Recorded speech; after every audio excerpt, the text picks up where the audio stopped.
Pirate Software, or Jason Hall, or Thor, is a Twitch streamer and YouTuber who went viral for his videos giving commentary on his passions: hacking, video game design, and YouTube drama. During a matter of months, his YouTube shorts shot him to over 2.5 million subscribers. It won him a streamer award, it got him connections with some of the most powerful people in the industry, and it allowed him to put down those he saw as bad actors. But at the peak of his career, he would experience one of the greatest downfalls in YouTube history. Hundreds of thousands of subscribers lost, thousands of videos criticizing every aspect of his career, and his connections ruined. And no one feels even a little bad for him. The problem with Pirate Software isn't that he's a bad person, at least not exclusively. The problem is that at every opportunity to course correct, he's doubled down on his worst character traits, proving to everyone that he is truly incapable of welcoming criticism. So today, I'll be telling you the story of Jason Hall and how he destroyed his online reputation. But to understand how it all went so wrong, we have to go back to the beginning. His LinkedIn page lists him having gone to high school until 2006, when he would have been about 19 years old. It's hard to say given how little is credibly known about this time period of his life, but it's possible he failed a year due to how much he was involved with even at that time. During high school, he took part in the anime club, led the comic club, and listed himself as being a self-employed freelance security researcher and developer, providing a variety of web security related services for multiple clients. He even noted that he learned how to say no to a superior when something is beyond a project's scope. The reality of his situation was a lot less dignified, although he conveniently didn't list the fact that he ran a quote-unquote company out of the game's Second Life, called Darksphere Creations. But what services did Darksphere Creations provide, you might be asking? The answer is 3D avatars of furries with boobs for Second Life, all of which were listed under his in-game name, Maldavius Figtree. You truly could not make this up. But Mr. Figtree wasn't just one among many avatar designers. He was notorious, although not exactly for good reasons. Firstly, he apparently vandalized an in-game region, and soon after, he fired someone named Wingless Emoto from Darksphere, accusing them of being lazy, despite the fact this person got paid on commission, not a salary. As per the article reporting on this situation, Jason continued to sell Emoto's avatars after her departure, without paying her anything. While it's small in scale, this on its own gave a small window into Jason's not-so-legitimate online endeavors, even this early on. But this small window quickly grew, as the chat logs between Emoto and Jason were posted, showing that the reason she hadn't been working lately was because her tablet was broken. Interestingly enough, she clearly saw her Second Life job as a silly hobby she did because she enjoyed it, while Jason tried to act like he was really running a company and that it was all very serious business. Ironically, he complained that she played WoW too much instead of actually working, an omen of Jason's own future. But more concerningly, he remarked that she was underage, which he knew because he had met her in real life, as she lived 2 hours away from him. Due to this story eventually resurfacing much later on, attached to suggestions that he had done something inappropriate when they met IRL, Jason has addressed it and explained that she was 17 while he was 19, and they didn't do anything beyond talking when they met. While there's no reason to doubt his defense here, the business with Emoto is just the tip of the iceberg when it comes to his infamy in Second Life. By simply perusing the comments, you immediately find dozens of other people attesting to Jason's bad in-game behavior. First, he apparently enrolled in a real-life $22,000 a year university called Woodbury, just so that he could be allowed into Woodbury's Second Life region, going as far as to harass people in real life and conducting DDoS attacks to gain control of it. When he failed and got kicked out of Woodbury Sim, he decided to do everything in his power to grief and destroy the region, which gives context to the earlier mention of him vandalizing an in-game region. If all of this is true, this story alone depicts Jason as having a hunger for trivial, petty power that's so great he's willing to spend thousands in real-life money to get it, and is completely incapable of accepting defeat. Other people point out that Emoto's avatars were actually pulling in quite the decent amount of money, and here we have the establishment of another recurring theme: Jason demanding payment and credit despite not working. First, he took at least 50% of her revenue, apparently just because he put together the storefront for the avatars she created. I say at least because, as many people have pointed out, he ran the storefront and ensured the money went through him before it got to her, supposedly for tax reasons. This means he could make up whatever the amount she was owed and underpay her while keeping the rest for himself. But if that weren't enough, he also took credit for Emoto's work, as he clearly told the Second Life related publications who interviewed him that he was the one sculpting them. Another one of the comments here read, "He wanted to be my business partner, so I took him on board. He did approximately 80 minutes of work against my 30 hours and expected to get half the cash. Then, when I complained about this, as well as being constantly ignored for 2 weeks, he gave me a speech. Do you know how good of a scripter I am? How much I'm worth? I make $8,000 a month from Second Life." Of course, at this stage, the alarm bells rang, and I quickly hit the delete and silence button. It's all a shame, really, especially as I had a deadline to meet, and this all reflected badly on me. You might be wondering how he got away with this kind of blatant misbehavior. Well, Jason is the son of Joey Ray Hall, one of gaming company Blizzard's most senior employees, and he apparently used this fact to issue vague threats towards anyone who might have reasons to report him. Long after his Second Life days, Jason continued to flaunt this on his streams. No, my dad didn't inspire the WoW guy from South Park. My dad is the WoW guy from South Park. He was the cinematic director for Blizzard for 23 years. He worked on the episode with Matt and Trey, and they turned him into a character. Yeah, that's actually him. While the tactic of claiming to be friends with people in the industry who can make other players' life hard may not seem like much, this was just one of Jason's many strategies to get his way. Users Warren Flanagan and LOL claimed that Jason went way beyond just taking money for Emoto's work. Maldavius was apparently quite close to his Second Life business partner in real life, at least before he banned her from his Sims, destroyed her reputation, and concocted all manner of absolutely unrepeatable lies about her mental health and her status in her profession. I refused to allow myself to believe these allegations without question, especially when she contacted me asserting that the stories were false. A word to the wise: if Maldavius calls you on Skype, chances are he has some elaborate lie to tell you that he hopes will destroy your objectivity and impartiality and bring you into his way of thinking. After I began to question this, my manager privileges were revoked, allegedly because I was never in Second Life. He banded together with a bunch of his residents and decided that I had helped people attack the sim based on who knows what information. Then he delivered the sledgehammer blow. No one likes you. The girl don't like you.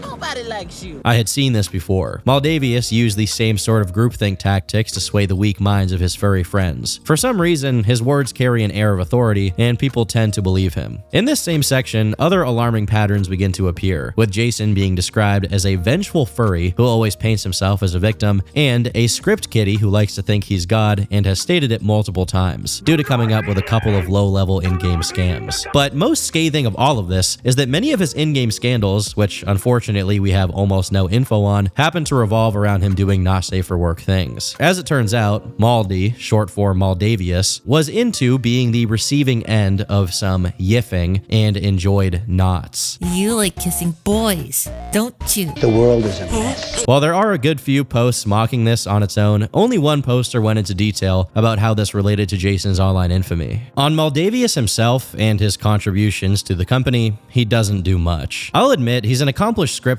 or he fakes it rather well. It's believed by many that, as with many other things he's taken credit or payment for, he copies others' work and puts it in his own name. He knows how to script, he understands programming. I know for a fact he's inefficient as hell with it though, and I sometimes doubt he could pull off many of the things he does on his own. However he comes about his scripting, whether through copying and pasting and fixing things here and there, or writing the occasional thing on his own, they aren't very marketable and are rarely innovative. Last I saw, he had maybe 5 products for sale in his own shop, all variants on particle effects. I've never seen one bought or used. It seems the only thing Maldavius contributes to his own company is drama. Whether in the form of slave driving, manipulation, or sex scandals, his every action seems to hurt his precious company. His employees are constantly being shuffled in and out the door as he fires anyone who disagrees with him for a second on anything, then rehires them when he realizes he can't do anything on his own. He has a craving for power that may exceed his ridiculous greed for money. Every chance he gets, he manipulates anyone he can, and he has plenty. He tries to surround himself with weak-minded, submissive, insecure individuals, easy to find in the furry community he immerses himself in. Much of the drama in his little world centers around his nodding. Female employees in his company, as well as any female landowner on his Sims unlucky enough to attract his attention, which isn't hard, he spends a lot of time spying on people, are invariably subjected to constant sexual harassment. If they refuse his advances, he threatens them. Sometimes he holds their employment over their heads. Sometimes he he threatens to reclaim their land. Sometimes he just bans them from the sim. If he has any personal information on them at all, he uses that. However, because he seeks out the weak-willed, submissive, and desperate, many fall to his advances and do the textual nasty with him. He then holds this over their heads as more personal ammunition against them. We've all got screenshots. I could go on,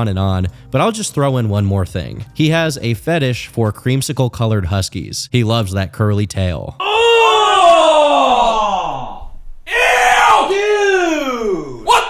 With this context established, it's important to remark that Jason eventually addressed this when it resurfaced, specifying that nothing ever happened between him and Emoto, so much so that they made up a few years after the situation between them went down. To further support this, Emoto also made a tweet reinforcing that nothing inappropriate had happened between them. So it's safe to say that any claims revolving around him being a creep in this circumstance are not true. As for the many people who claimed he was doing sexual stuff with Second Life, there's no sign that any of them were minors, so even if what he was supposedly doing was weird, it definitely wasn't illegal. Eventually, a Reddit thread was made on r/YouTube drama, compiling not just the comments I just went over, but a few new additions as well, not just bolstering the claims that Jason would attack anyone who denied him some Second Life nodding action, but adding some new ones that honestly are much more concerning. Specifically, there was a comment in another article which read, "Moldavia's fig tree has violated a female priest in real life, then engineered a mass nationwide 911 calling spam campaign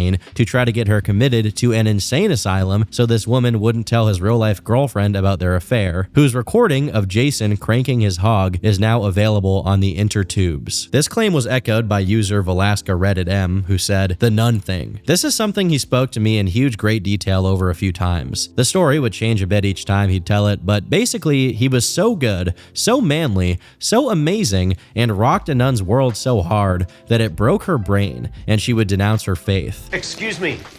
Hi.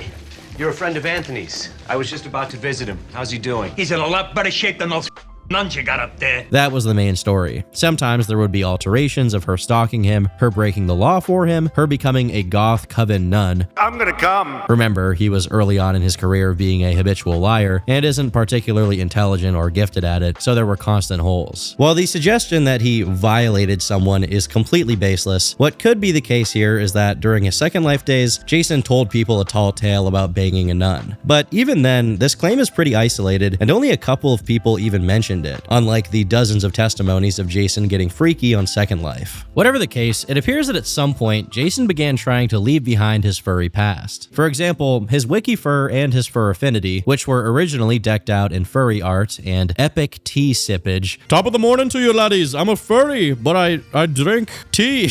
His wiki fur and fur affinity have been completely blanked and removed at his own request, which is publicly documented. Little fun fact here, his deletion request is in the same page as a discussion of Cord Kitty, who I've already made a video about. Birds of a feather, or furs of a fur, or something. But ultimately, his days of being a merchant on Second Life were numbered, as Jason was ready to make it into the big leagues. By September of 2009, he got himself a job at Blizzard. Yes, the same Blizzard his dad worked at. At face value, there's nothing terribly wrong with his dad getting him a job, but despite Jason describing his role as pivotal to the company, he actually worked QA, quality assurance, which is basically a more technical playtesting. It's kind of an entry-level job, and there's nothing really wrong with that, but it was more than enough to further inflate Jason's ego to unforeseen proportions. Former co-workers of his have since shared their testimonies of their experiences with him at the company. Specifically, Kiwi Farms user Boing Boing got herself verified by the site staff to prove that she was, indeed, a former Blizzard employee who had personal contact with Jason. Over several posts, she wrote about him in a less than positive manner. "Thor was my co-worker for about a year at Blizzard. He was the only QA who demanded a 3-display setup because he needed it for coding, but it was actually a dedicated display for Reddit and YouTube. He would sit idle in test clients in another display while screwing around and posting on various forums with the third. During a charity event on campus, he took part in a League of Legends tournament. He was profanely screaming at his teammates across the office about how bad they were for not being able to buy to counter the other team. This was a casual charity event, not some actual ranked thing. And these were people he worked with on his team. I'm actually shocked he wasn't written up for this, but only one manager was present and locked in his office at the time. I have respect for his dad because he really is one of the oldest employees at Blizzard. The bar in StarCraft is named after him, and he was never problematic. Pathetically, this was Thor's shield against getting written up. I wasn't the only one who noticed that he not only didn't do any work, but he knew basically nothing about testing as a general practice and the game itself. Management remarked that they simply couldn't do anything about it but move him from team to team. Thor became my roommate because his dad kicked him out of the house, and I happened to be in need of someone to take over a room that another person fell through on. I really should have known that if Joey Ray didn't want him around, it was best to keep max distance. From the first days after moving in, the kitchen was a literal pigsty. All pans would be constantly used and left dirty, usually with food remnants intact, dishes and utensils everywhere, sink full, filth all over the stove and counters. I also had a new patent leather chair that his totally non-destructive cat started scratching to hell the same day he moved in, and he only ever offered to tape up the chair. There was no correction to make the cat scratch anything but the chair. No scratcher was provided, no supervision in the common area, nothing. He even tried to gaslight me by insisting the chair was already scratched up. Zero pets touched that apartment before he moved in. I asked that he replace the $100 chair since all surfaces were destroyed, and he insisted taping it up was fine. He didn't do either. He was extremely into EVE Online and would regularly stay up half the night being loud on voice chat with his friends while playing. This apartment didn't have thin walls, and there were full closets separating the rooms, but I could hear every single word said until he shut down to get a few hours of sleep before work the next day. He never put a shower curtain up in his bathroom, so the floor was dirty and spotty from pooling water. The bathroom countertop that took up a whole wall was covered in what I can only assume is ash, bong residue, and other detritus. Random stuff was all over the place. His bedroom door was left cracked open, so I looked inside. Again, stuff everywhere. Trash, clothes, bags, and dishes everywhere. The walls were smeared with, I don't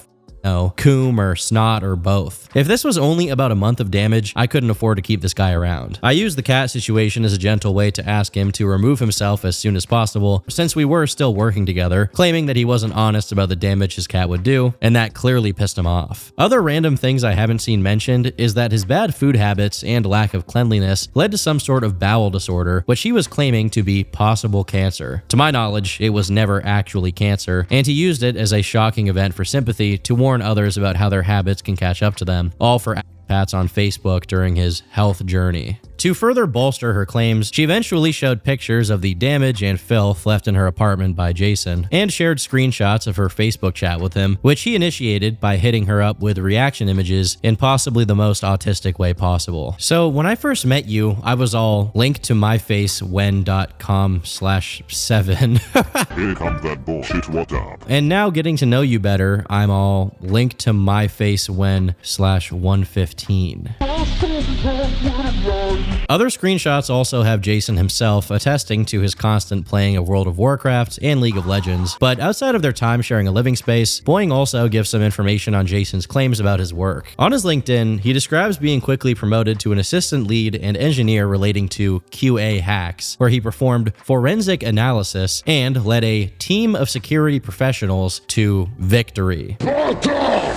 Pay attention to how much he likes using vague language to sound impressive without providing any specific details. It's going to come in handy later. According to Boing's post, during their time working together, an exploit was discovered that caused millions of dollars in duped gold and items. Jason had nothing to do with discovering the exploit or patching it, but he was quick to take credit for it to secure himself a position in security engineering, something he had no skills in. She went on to add, QA engineers by title were not actual engineers. Rather, they were analysts capable of automation tasks and assorted scripting. Whatever he says about training security staff and half the other stuff on his LinkedIn page is being wildly misrepresented. His resume is fan fiction, and everyone in tech and gaming who knows better thinks he's a joke. Glorified script kiddie. While he was completely unmemorable for his subpar work, he was remembered for one thing: raging on League of Legends, to the point where other employees began pranking him by taping a picture of Edward Cullen's face to the bottom of his mouse to trigger another fit of rage. But after 2011, Boing no longer worked on the same team as Jason, so she couldn't provide any information about his work as a security engineer. However, another user by the name of Lifeguard Hermit came forward with a little anecdote about Jason's stellar work. While he was working as a code janitor at Blizzard in security, he came up with a brilliant idea to catch bots. His brilliant idea was to place a rock in a known pathing point bots used. He then sells the story that the mods caught so many bots this way, while implying that appealing this ban was impossible. The thing thing is, WoW has auto-run. People use it. Using auto-running isn't botting. The path he blocked is a spot between towns on a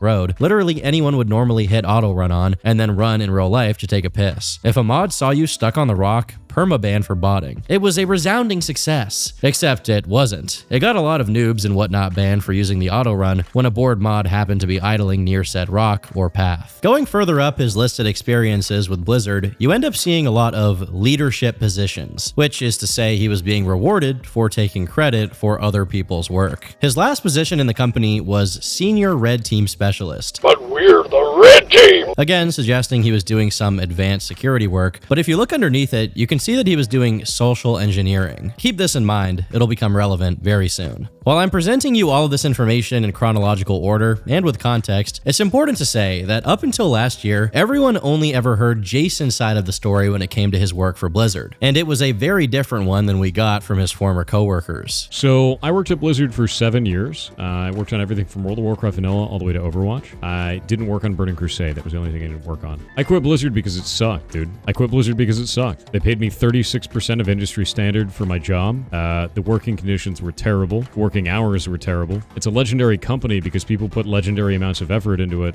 even though they're under legendarily terrible working conditions. So I left and I went to Amazon Game Studios, which is literally right up the street. It's 4 minutes away. And I got paid like a real human being. This is a classic case of Jason lying by omission, because ever since he left Blizzard, he's tried to paint himself more as a dev. But in reality, he never, not once, worked as a dev for Blizzard. If him vaguely bringing up his work at Blizzard to mislead people into thinking he was a dev was a one-time thing, I honestly think it would be forgivable. But as this video posted on Livestream Fails shows, he did this all the time. I was watching a video that was critiquing you for mentioning you work at Blizzard so much. I literally never talk about it.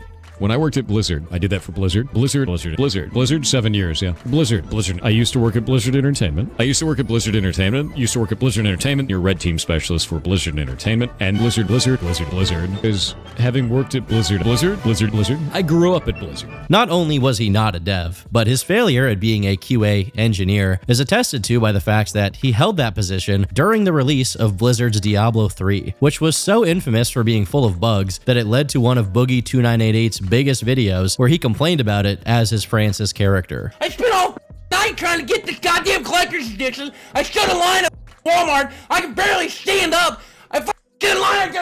I can't even play my Can you imagine being such a prolific lol cow that you give an area buff to other lol cows? Him cockroaching his way through Blizzard for years, despite being viewed poorly by his coworkers and not really achieving anything of note, eventually got people's attention, which prompted people to accuse him of being a nepo baby, someone who only got their job or position or whatever because they're a family member of someone higher up in the company. His defense against these claims has been somewhat inconsistent. Those who don't understand the term, a nepo baby is somebody who got their job only through nepotism, never accomplished anything in their career, and never did anything to deserve the position that they have. My father was the cinematic director for Blizzard for 23 years. He worked on basically everything going all the way back to the death and return of Superman and many other games, all the way up until now. And then he quit. He went off to Jagex and he worked on old school RuneScape, I believe as a creative director of some kind. With that in mind, he now streams on Twitch under the name of Yearjoy. People think that I got my job at Blizzard specifically because of him. In reality, I only had help from him in order to do my resume. Aside from that, for the people who have this narrative, both myself and my brother applied at the same time. I got the job,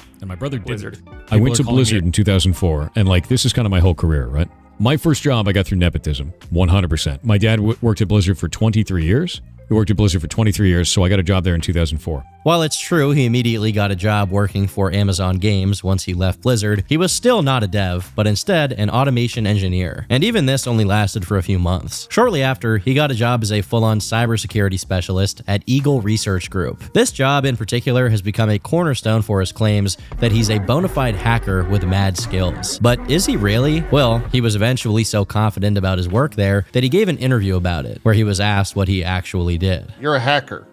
That's where you kind of started. An actual hacker. An actual hacker. Like, Yes. Not like I'm a hacker type. No, you're an actual Not a script hacker. kiddie. You've won. Like an actual hacker. Yeah. My last job was hacking power plants for the federal government. I worked for the United States Department of Energy. Drop of a hat, you are leaving on a plane tomorrow to fly to some state to test a thing, right? And my general wheelhouse control is physical access control systems, so breaking and entering, Wi-Fi related vulnerabilities, web related vulnerabilities, and social engineering. So those were my primaries when we were on those tasks. And they just fly us to a site, hack the site, write a report, go home. And I had to wear a suit the whole time, and they made me cut my hair. However questionable it is for Jason to have worked on preventing breaking and entering in federal nuclear facilities, what really stands out to me here is that pesky little phrase, social engineering. While social engineering is very much an approach to gaining access to systems, social engineering basically means tricking people into giving you their access, and it can be done completely unrelated to any hardcore actual hacking. Regardless, he continually leads people on to think he's some kind of code wizard, usually bringing up the 3 badges he got from DEF CON. So DEF CON 24, I had just won DEF CON 23, so I was on my team at the time, which was Council of 9. For those who are unfamiliar with it, DEF CON is one of the most established conventions of the hacker community. But despite how much weight he puts on these badges, some of DEF CON's games fall in the same realm as any other puzzle, alternate reality game, or escape room event. What Jason is doing is tantamount to calling yourself a hacker because you looked at the source code of the Five Nights at Freddy's website to solve a puzzle. In this same interview, he explains that his social engineering at one of these DEF CON events was to lie and pretend like he was a volunteer at the event, all while collecting info on other teams' progress to give to his own team. Whether you think this is a fair strategy to win, or you think this is meta gaming, what's clear is that Jason wasn't breaking into any mainframes. He wasn't hacking the Matrix. Another lie of his during this interview is that he claims he was a federal contractor for the Department of Energy, which is false on multiple levels. He worked for a company which had a contract with the government, but as receipts procured by KF user Vic Macedonia show, this contract had to do with management consulting, which wasn't at all related to the kind of thing that Jason did. Even if you assume he just misspoke or abridged all of this context while speaking about it, he eventually made his lie a bit more explicit by claiming that his DEF CON badges got him a job offer directly from the government. Went back home, hammered it for a whole year, and then went back to DEF CON the next year and won. And when I got my first black badge, it was like, hey, that's kind of cool, man. Like, because it's like the gold in the Hacker Olympics, right? And they're like, hey, that's pretty neat. And then I went and did it again the next year. And then people were like, wait a minute. And then the next year, the crypto challenge wasn't on. It was telefreaking, which is phone hacking. And then I won that. And then the government was like, do you want a job? And I was like, yeah. The thing about that is, he's speaking about his 3rd badge here, which he won in August 2019. But he worked for Eagle Research a whole 2 years before this. On top of all of that, as tenuous as his claim to these badges already is, it gets even worse when you realize that he was just one of many people on a team. And the roles he consistently played never required him to do anything related to, you know, actually hacking any systems. In an article about DEF CON 25, the game is described as basically a scavenger hunt for fake employee badges that had numbers on them, and then people would just use those numbers as the password for the system they were trying to access. In this article, Jason not only directly calls himself the leader of his team, but adds that he had no idea it was even a challenge, which is basically impossible. Throughout all of his time taking part in DEF CON, it doesn't seem he ever actually hacked into anything. Despite this, he saw fit to not only call himself a hacker, but to go out of his way to speak for that community, to be the Lorax for hackers, which culminated in him confronting the creators of the show Mr. Robot about their undue use of a puzzle from DEF CON. All right, so the reason I don't like Mr. Robot, this right here is my write-up for the DEF CON 22 badge challenge. Went viral as hell inside of the hacking community. And it was because I listed out everything that we did as a team and showed the world the brilliance of Lost, who is the creator of these challenges. And the first thing you can see here is a number-letter cipher. So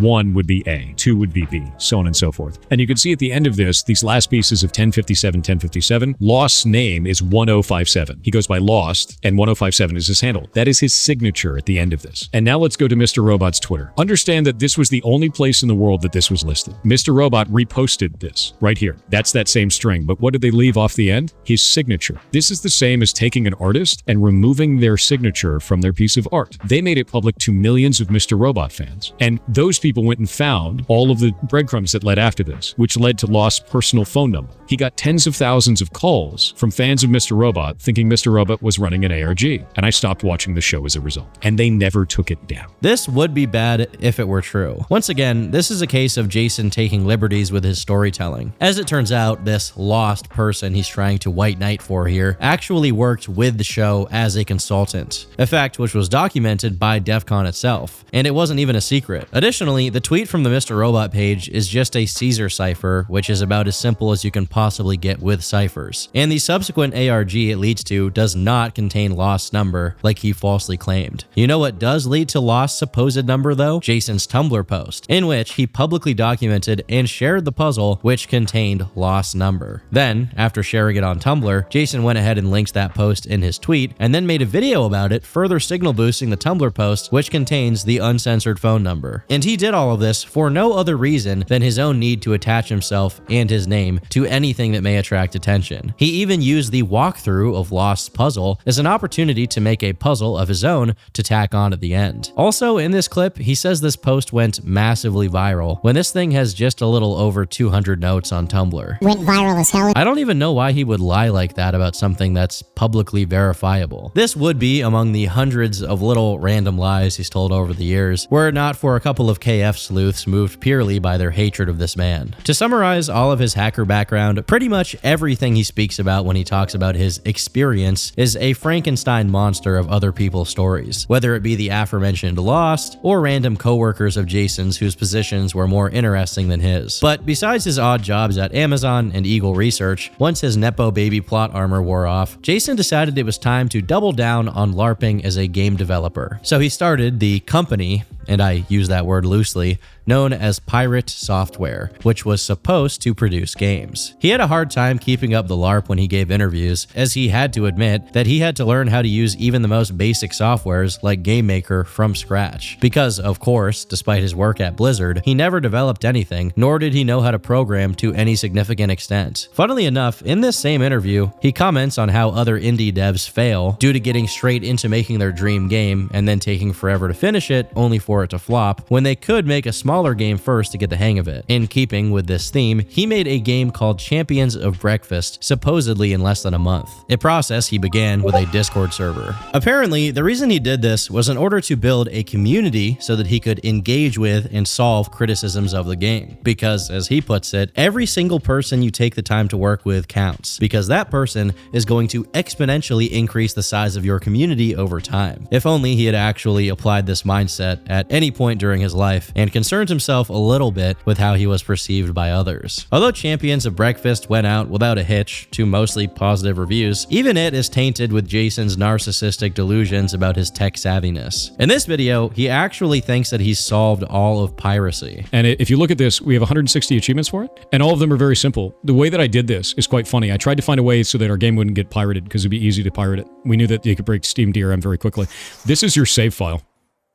When you first start the game up, it actually checks what achievements you have, and it unlocks powers based on your achievements. This is actually the save file for the character, so you can't pirate it because you can never use the achievements. It made it unpiratable. Now, some people have since taken up the belief that this was Jason purposely rage baiting people to comment on how wrong he is about the game being unpiratable. However, I wholeheartedly believe he's exactly the kind of guy who's enough of a goofball, huffing his own farts, that he actually thought this would work. Of course, this little trick is extremely easy to bypass, but ultimately, Champions of Breakfast is just a stepping stone to the real story of Jason's work as a game developer. A game called Heartbound. This isn't the work of a professional. This isn't even the work of an amateur. It's pathetic. It's most likely that you've never heard of this game, and if you have, it's likely you only remember it for being one of the very few controversies that MatPat ever got involved in. Basically, he played the game on GT Live and packaged the video as the next Undertale, although the name of the game is clearly stated in the title, thumbnail, description, and throughout the entire video, making it clear that the video isn't him playing a game that's a sequel to Undertale. I don't know if January is like the drama month, but I feel like there's already like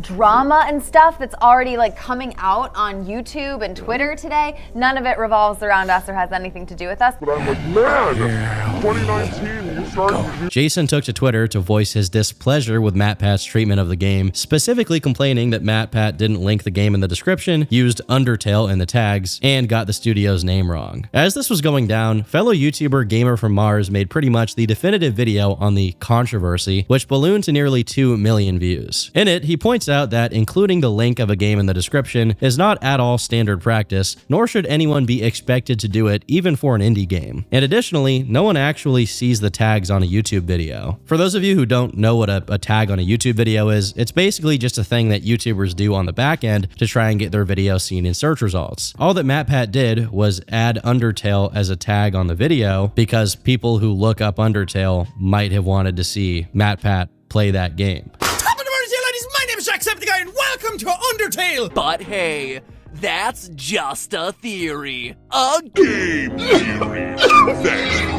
The conclusion that Gamer from Mars reached was that this didn't at all constitute some kind of malicious clickbait, and the worst thing Matt did was getting the studio's name wrong. And even that has the caveat that this wasn't in the video's metadata, but instead happened in the video itself. While talking about it off the cuff, Matt simply didn't say the second word in the name of the studio, and instead referred to it as Pirate. Not only is this a complete nothing burger, words like software or studios are commonly left out when people are speaking about game dev companies. The developer of Borderlands is Gearbox, the developer of Doom and Quake is id, the developer of Payday is Overkill, and all of these developers have software in the name, but they're often referred to without it. Even companies with less common second words in their names like Square Enix are usually referred to by just their first name. There is seriously nothing to be mad about here, and the real reason this even got off the ground is because Toby Fox, the creator of Undertale, a game whose community already hated MatPat for his previous interactions with the game, chimed in and sided with Jason. When somebody as legit as a dev as Toby Fox criticizes you, it's only natural for people to side with them. And so, regardless of how small and petty this issue was, MatPat got dogpiled for relegating Heartbound to being an Undertale clone. The thing about this is, the person who's really responsible for making an Undertale clone out of Heartbound was Jason himself. The cover art with a kid character with a heart sprite sticking out, the reminiscent in-game art style, the boss who looks like a heavily mutated flower monster who then grows a bunch of eyes, the anthropomorphic animal characters, the morally gray protagonist, the engine being the same, even the title, Heartbound, is an anagram for Earthbound, a game which heavily inspired Toby Fox in the creation of Undertale, whose sequel, Deltarune, is also an anagram. Now keep in mind, I'm not saying that this is plagiarism. It's not like Jason just made an RPG Maker game. He absolutely made an Undertale-like game, but he takes issue with people pointing out how derivative his game is. Additionally, both Undertale and Heartbound were crowdfunded through Kickstarter with the same exact goal of $5,000, and it's here we see a few more signs that there was something very rotten at the very core of Heartbound. For example, as soon as you get to the About section of Undertale's page, Toby lists out all of the games Undertale is similar to, despite being ultimately original. On Heartbound's page, the glaring similarities between it and Undertale are never mentioned, despite Heartbound being announced within 1 year of Undertale's release. In fact, Jason does the opposite on Heartbound's website, where he remarks on how innovative and unlike other RPG games Heartbound truly is, because of its use of unconventional mini-games during combat that allow for the fights to be settled in multiple different ways. That is literally the main mechanic of Undertale, the attack,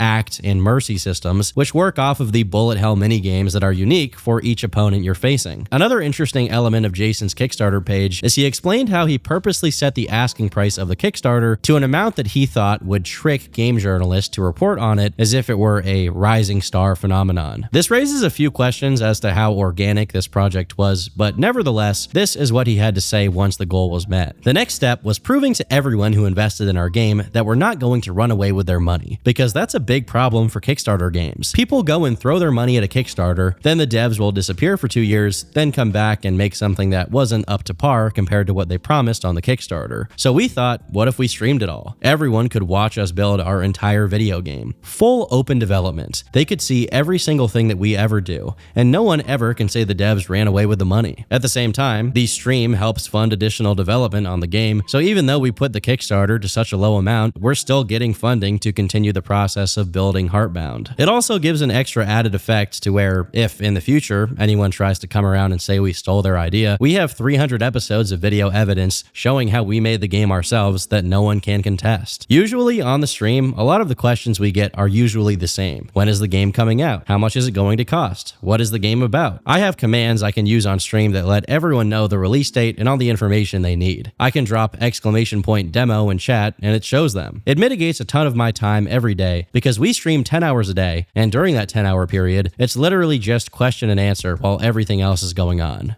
Now, there's a lot to pick apart from this post, but the gist of it is that Heartbound is an elaborate excuse for Jason to stream for literally dozens of hours with no end in sight. Him mentioning streaming as being something to justify the low amount asked on the project is really dishonest, because even if we just use Undertale as an example, Toby never acts like $5,000 is a low amount. It's a reasonable amount for this kind of game, even if he ultimately got way more than what he asked for on his project. But we don't need to only compare it with Undertale, as there are plenty of other predecessors in this general genre that Heartbound can be measured against. Ebe, Mad Father, Yume Nikki, Ao Oni, all of these were not crowdfunded, and at least initially were released for free. And not to mention, these games were actually finished and released to wide acclaim, whereas the same cannot be said about Heartbound. Lastly, I really like that Jason feels the need to express his concern about the game being accused of plagiarism, but once again, doesn't mention Undertale. When he does mention Undertale, however, while he does express his admiration for it, he pairs it with a little bit of criticism of the game's code. Undertale is made by Toby Fox. Undertale is a brilliant goddamn game.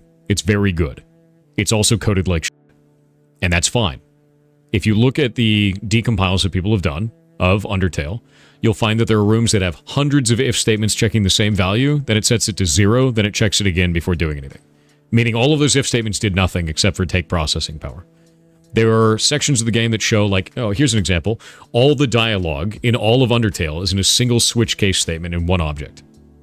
It's thousands and thousands of cases long. Single object, all of the dialogue in the game. Hard-coded into that object. Insane. Insane behavior.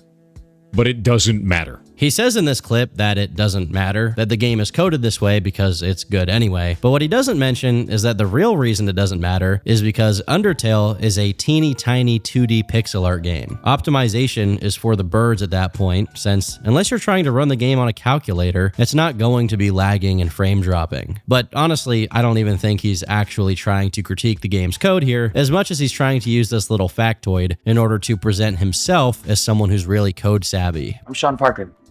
Oh, he's wired in. That's what I'm talking about. But is he very code savvy? Due to the majority of his audience being people who generally aren't too familiar with programming, no one ever had much of a reason to doubt him whenever he spoke about code. But eventually, the code for Heartbound was actually extracted from the game, and some people who aren't restarted, like me, started going through it, only to find out that it was as sloppy as it gets. First, they pointed out that Jason made constant use of something called magic numbers, meaning that things in his code aren't referred to by shorthand names like coffee_obtained, but instead just numbers like 201. The obvious bad side effect of this is that this means whoever is working on the code, in this case Jason himself, has to know and remember what each of these numbers mean. Otherwise, he'll have to click through and find out every single time he forgets one of them. The numbers! What are they saying? The other side effect of this, although it's possible this was Jason's original intention, is that it makes working with other people on the code nearly impossible, since only Jason will be able to read and navigate his code. I noted that this may be his intention because not only does it make for a good explanation as to why he's the only person who actually works on the game's programming, but his code being completely unreadable makes it more impressive for the beginner programmers he tailors his online content towards. An idiot admires complexity. A genius admires simplicity. An idiot, anything the more complicated it is, the more he will admire it.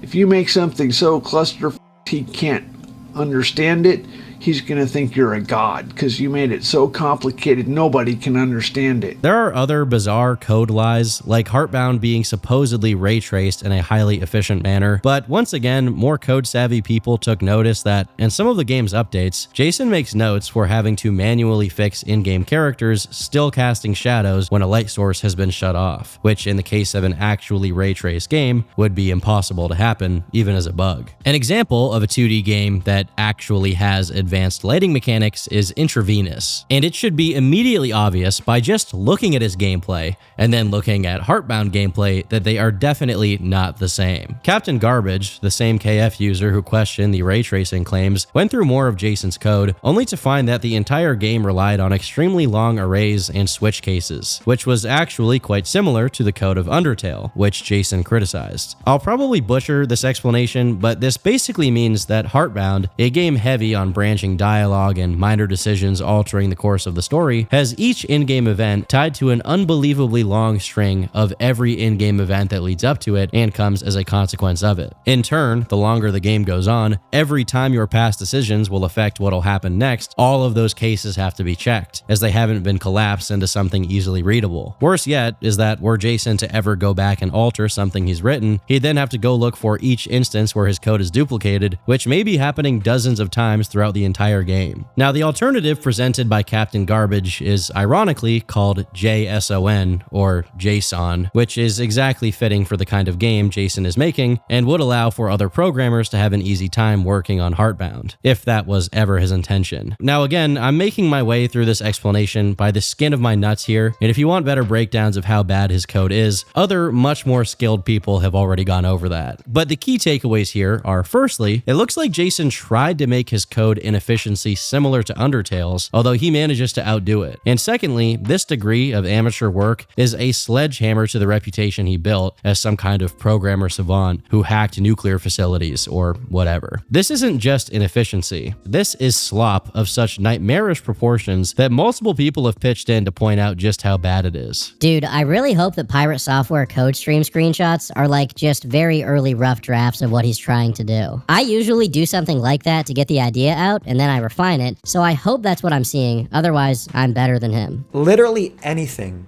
would be an upgrade over what is written here. Seeing Pirate Software code is like those images of streamers trying to craft nonsense in Minecraft. Either a web of lies or a web of his shit code. Despite a lot of the criticism he's gotten, Jason has gone on to continuously claim that his code is efficient and easy to work on, and the only thing that really took time was writing the game story-wise. Funnily enough, he mentions here that part of why it takes him so long to write is that he does it in 6 languages, and he reworks every single puzzle and joke in the game in all of these languages. And him saying this is a one-of-a-kind combination of an insane lie and an implicit confession. The insane lie is obvious. He doesn't simultaneously write the game in 6 languages. He writes the game in English, and then if someone who speaks a different language wants to translate it, he's cooperative with it. The implicit confession part is that the reason why it's so difficult to translate his game is the previously mentioned switch case issue. Because all of the branching paths are interconnected and dialogue options don't get collapsed into values that can be easily checked, whenever you edit what's written in a dialogue option, you have to go through the entire game's code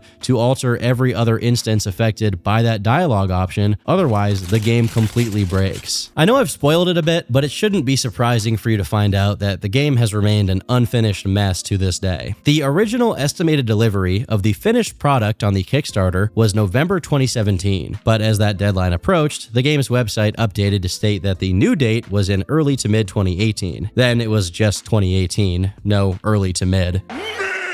And right beneath this question, he has some other entries stating that there will never be any DLC or sequels because he wants people to just get the entire story, saying that to even discuss a sequel would diminish what Heartbound could be at release. Then, in December 2018, the game comes out, and there's only 2 chapters out of 5. The 3rd chapter remains incomplete to this day, and monthly updates consist of minor bug fixes and irrelevant additions that don't get the game anywhere near completion. It took years for the game to even get a quit button so that you can close it without having to press Alt and F4, and it's still without volume sliders. The degree of abandon here is yandere dev tier, the Ozymandias of Undertale clones. Now, there can be arguments made that he's taking so long to finish it because he's the only one really working on the game, as the other people who are credited are an artist and a composer, and neither of them are programming it. But one counterpoint to that is exactly what we've been talking about up until this point. The reason no one else works on it may be that no one else can work on it due to how convoluted and horrific working on this thing can be. The other counterpoint is that Undertale, which was also made by one guy, with only the occasional help of an artist for visuals and such, and was also crowdfunded, was fully finished and released just 2 years after its Kickstarter campaign. You can also bring up Toby's other game, Deltarune, since it also released in chapters, but even then, the first 2 chapters released in late 2018, and now there's already chapters 3 and 4 out of a total of 7. That's 4 chapters in 7 years. And I should note that the first 2 chapters of Deltarune are completely free. We don't need to keep it confined to Toby's games either. Stardew Valley was made in under 5 years by a single dev. Braid was made in 3 years by a single dev,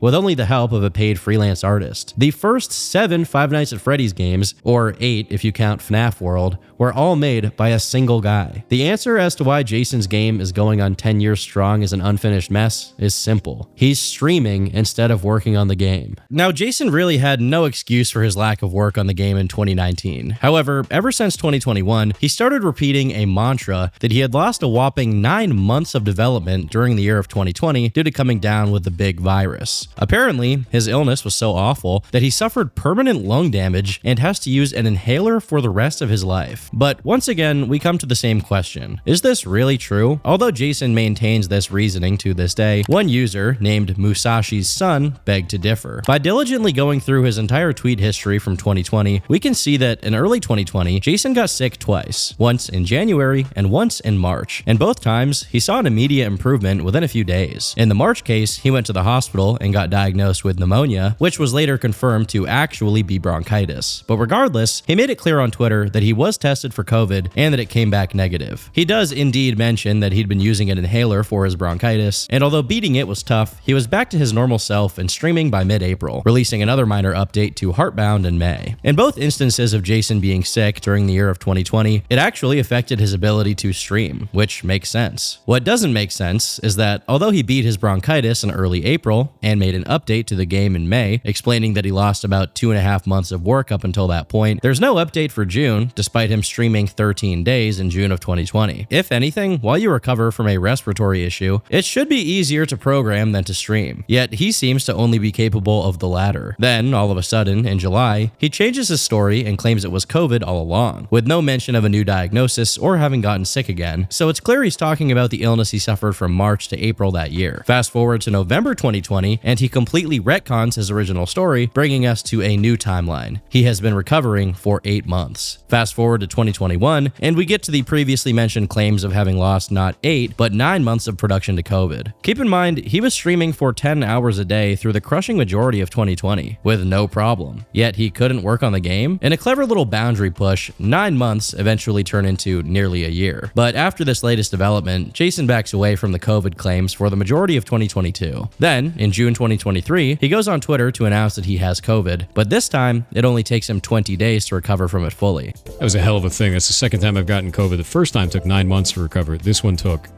probably about, I think it was in total about 20 days. So thankfully I'm back on it and I'm back to working on stuff. So I'm sorry that there's no update, but I will see you guys all later. While the first supposed COVID case is mired in lies, this second time is a lot more believable and has remained pretty consistent. Well, up until Jason decided to retcon it once again. My recovery was about 2.5 years. So I got long COVID. My lungs shut down at one point. I almost died. They had me in and out of the ER for a long time. I can actually show you this in data. Kind of wild.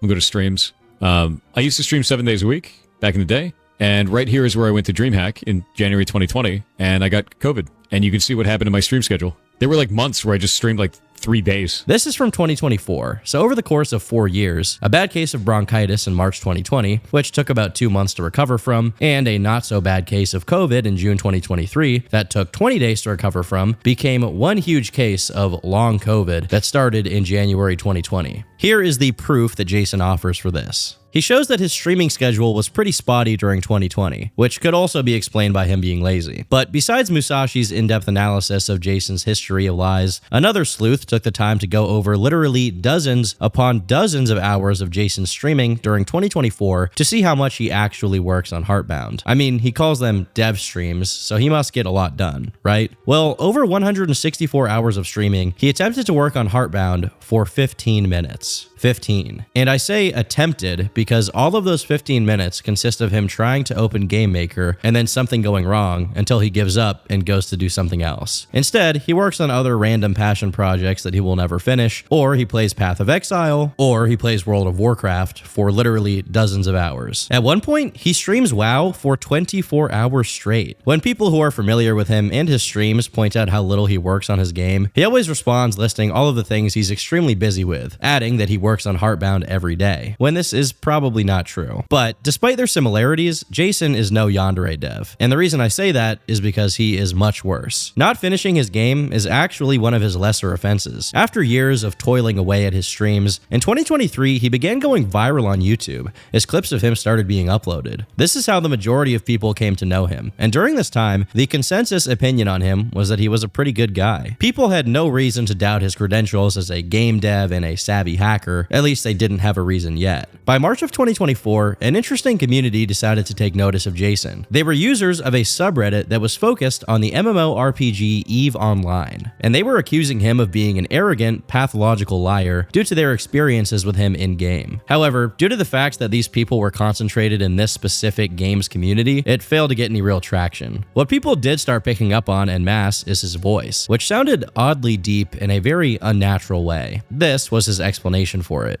Went back to the doctor. Doctor's like, hey, sometimes in your early 30s, your voice can change as a man, and it's effectively second puberty. This is what I used to sound like. That's what I used to look like to this 5 years ago. Wait for this. This is awful. My hot dogs are freshly picked. I'm gonna have to peel it. I'm gonna have to peel my hot dog. Yeah, that was it, dude. Every good hot dog needs to be peeled. Even if you buy into this second puberty thing, is it believable that it happens over the course of just 5 days? Because this is a clip of him speaking from May 11th of 2019. Is this live stream of Chair Jam? It is. I just finished my chair. I'm ready to submit to the judges. I want to thank all of you guys for being here for, my chair building experience. And this is a clip of him speaking from May 16th of 2019. Donut? Oh my god, look at the donut.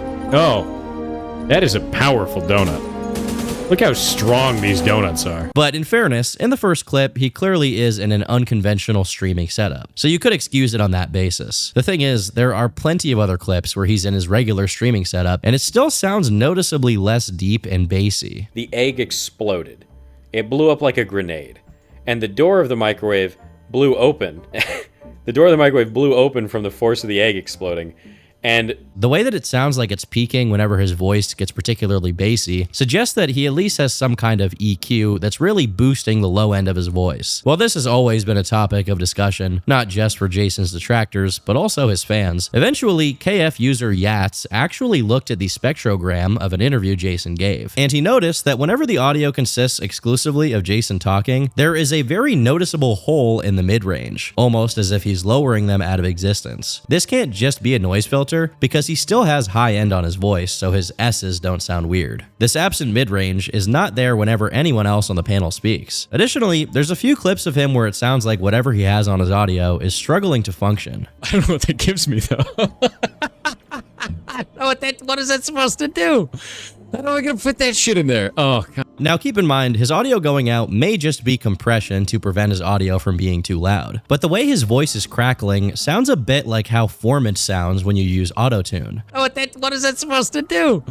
How am I gonna put that shit? Obviously, he's not auto-tuning his voice to any particular note, but what he could be doing is using an auto-tune-based software like Throat, which can make your voice deeper without necessarily changing its notes. Outside of digital alteration, I haven't seen many people point this out, but it just sounds like he's trained his voice to sound more like that. One of the few times I did see someone remark about this was on Reddit, where someone said that he went from Peter Griffin to Brian Griffin, and indeed, he did. My name is Jason Thor Hall, also known as Pirate Software Online. I've been in the gaming industry for about 20 years. I used to work at Blizzard Entertainment, then Amazon Game Studios, and now I own my own studio, Pirate Software. The way he over-enunciates and projects his voice sounds like how a conventional voice actor can sound, and Seth MacFarlane, the guy who voices those characters, can sound like that, although he doesn't force his voice to be deep all the time. It has nothing to do with the fact that it's a black show. Well, I can't be tired at 1 in the morning? Further solidifying this possibility is that basic self-training in voice acting is incredibly common in communities such as the furry community. community, which Jason was a part of. You may be aware of the fact that there are a few furry VTubers and such who do these kind of cartoonish voices, which are often also digitally altered, all of which is fitting to Jason's case. The thing is, it's not standard for this kind of VTuber to lie about their vocal training and using voice changes. As a matter of fact, plenty of them teach others how to do it. Hi, my name's Reniko.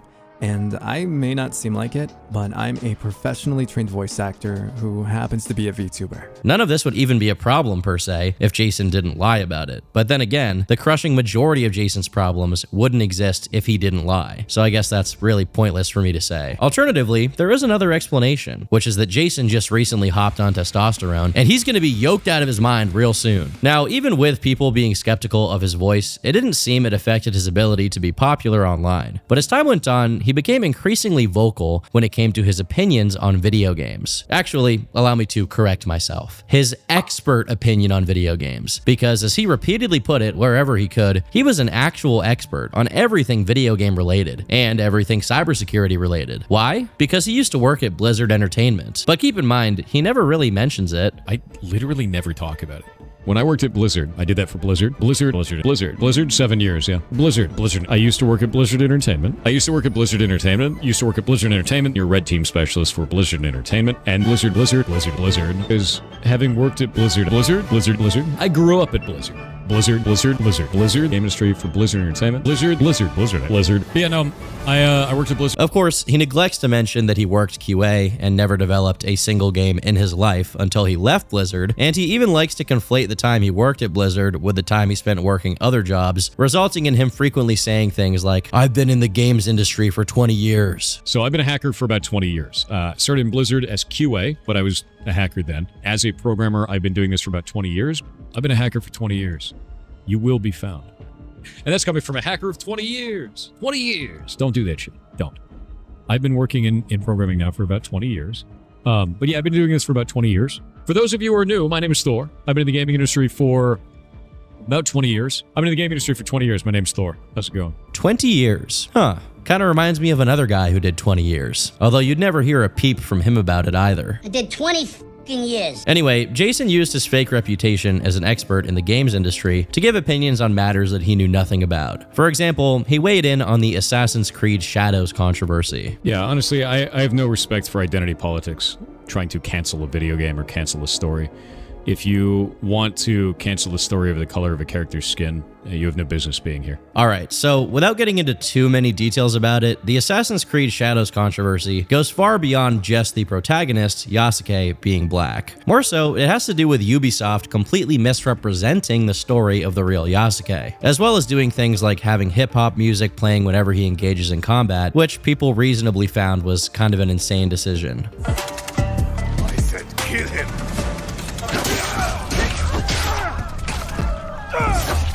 Of course, getting into the mire of the discussion isn't nearly as attractive to Jason as having a punchy stream clip for YouTube Shorts where he can virtue signal. The most unbelievable part about Jason's clip is how he follows it up. I don't give a shit about the color of your skin. I don't care about where your spawn point was. I don't care about where you were born. Referring to people's birthplaces and ethnicities as their spawn point is a kind of peak Reddit gamer cringe I have not had the displeasure of witnessing for the past decade. This is up there with the Walmart gamer t-shirts. Actually, those are kind of badass. I like those. Later on in the same clip, he halfway acknowledges that there's more to the discussion than just Yasuke being black, but then shoots it down, reinforcing that what people are really concerned about is Yasuke being black. But don't stop others from playing the game because you don't want to see a black guy in the cover. Who gives a shit? And if that's the only thing you're hung up on, and you're trying to make it about Japanese history, despite Japanese history disagreeing with you, you need to look in a mirror instead of posting on Twitter. It's like he's physically incapable of considering there may be something beneath his surface level understanding of an issue. But honestly, that's quite on brand for him. Whether it be game development or hacking, Jason has a chronic allergy to going past surface level knowledge. But this doesn't stop him from commenting on everything. Another case of Jason's extreme tone deafness and inability to read the room was his brief online campaign against something called spy.pet. Again, this drama goes a lot deeper than I care to get into here, but in early 2024, there was a significant online online upheaval against boy kisser communities hiding in plain sight on Reddit and Discord. These communities were known to attract and harbor a lot of people who not only publicly fantasized about preteen boys, but also shared illegal material involving kids. One of the tactics deployed against these people was the use of something called spy.pet, which used bots to scrape through over 14,000 Discord servers, which exposed how vulnerable Discord really was. On April 19th, a journalist named Joseph Cox wrote an article about spy.pet being weaponized by Kiwi Farms, but neglected to mention that this weaponization was specifically targeting the boy kissers. Instead, the article claims KF was targeting a queer community on Discord, not specifying which or why. Now, you'd think that this would be the moment for someone like Jason, hackerman aficionado, to have a criticism of Discord's management for, exposing their users like that. Or at least he'd have the wits about him to simply stay out of it, given the very controversial nature of this incident. But instead, he did what he always does. He went off half-cocked with insufficient information and began openly and unilaterally antagonizing spy.pet as if this was a clear-cut case of malicious hacker activity and not the reality of Discord operating with a massive and exploitable hole. A hole which was in the basic security of their servers. Of course, Jason too provided no context as to what exactly spy.pet was being used for. In this case, his stupidity prevailed, and his method of getting rid of all spy.pet bots was quickly adjusted for, as the people behind it simply switched the account IDs to something else and bypassed his brilliant security mechanism. He then had to go over to his Twitter to issue a retraction and announce that this method should be abandoned, as it would result in the banning of innocent people who had nothing to do with the spy.pet bots. Eventually, Discord did something to prevent more spy.pet situations from happening, signifying they could have done something all along and just didn't account for it. Due to the obscurity of this little blunder, he didn't catch very much flack for it, but unfortunately for Jason, he was about to do the most violent Sideshow Bob routine of continuously stepping on rakes that hit him in the face that the world has ever seen. But in order to get to the meat and potatoes of the controversy that led to Jason's ultimate downfall, we have to start with the appetizer. All the way back in 2019, Ross from the YouTube channel Accursed Farms made a video titled "Games as a Service is Fraud." If you don't know who Accursed Farms is, you are hereby a certified baby and you are legally entitled to a pacifier. All the way back in 2007, when dinosaurs and giants still roamed the earth, Ross began his online career with a series of videos where he gave a voice to the protagonist of the Half-Life games, Gordon Freeman. I'm not the only one who's late. Sucker! Ever since then, he has cemented himself as a staple of the YouTube gaming community. And despite not being a huge channel per se, he's earned people's respect in kind of a similar way that someone like Angry Video Game Nerd has. Oh my god, it's Bugs Bunny! An OG of the community that has never switched up. With this reputation in mind, Ross pledging his allegiance to the cause of opposing games as a service was significant. To put it in layman's terms, games as a service means the companies that develop games have the power to completely eliminate a game from existence and prevent anyone from keeping it alive. In some cases, this means making it so that a multiplayer game can only be played on company servers and then shutting those servers down. In other cases, this means ceasing the sale of an older game both physically and digitally, but still going after anyone who tries to make the game available online. Most recently, an example of the latter is intellectual property laws and government institutions being weaponized against ROM sites by gaming companies, despite plenty of the games these sites provide no longer being sold by said companies. Despite not making any money off these games anymore, they still want to prevent anyone from quote-unquote pirating it, which ultimately pans out to be erasing the game from history and going after anyone who stands in their way. The specific focus of Ross's video is criticizing the legal concept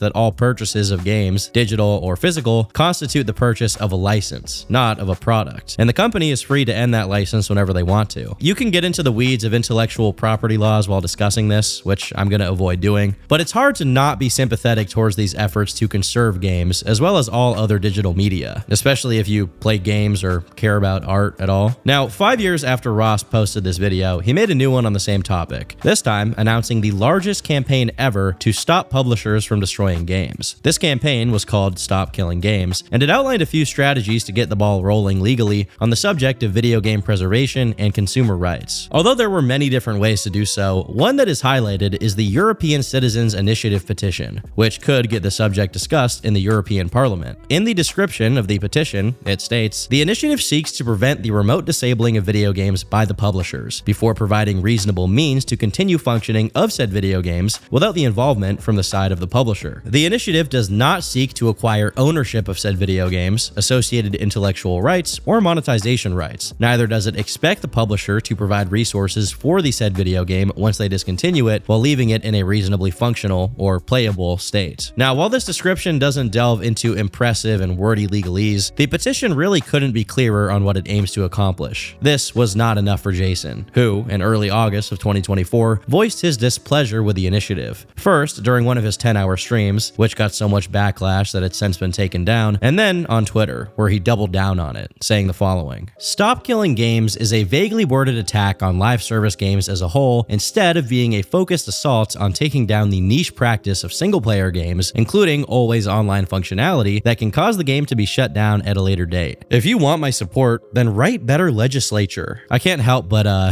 but bring up this classic. You can say, "I like pancakes," and somebody will say, "So you hate waffles?" No, that's a whole new sentence. What are you talking about? The obvious problem here from the start is Jason calling the petition legislature. The petition is not legislature. It's a formal request for the drafting of legislature. It clearly does not at any point present itself as a ready-made law. So you gotta wonder why Jason acted this way. Although I'm sure he had talked about it previously, this is him talking about it on one of his streams from this time period. As written, the language is too vague. It doesn't solve the root issue, and it creates a litany of new issues. And that's a problem. That's the major issue for me. So for those who don't understand, the Stop Killing Games initiatives is basically, we don't want single-player games to have DRM that the developers can turn off and thus render the single-player games inactive anymore. This is what they want to change. The way that they're going about it is using very vague language that makes it so that even live service games could be caught in this net.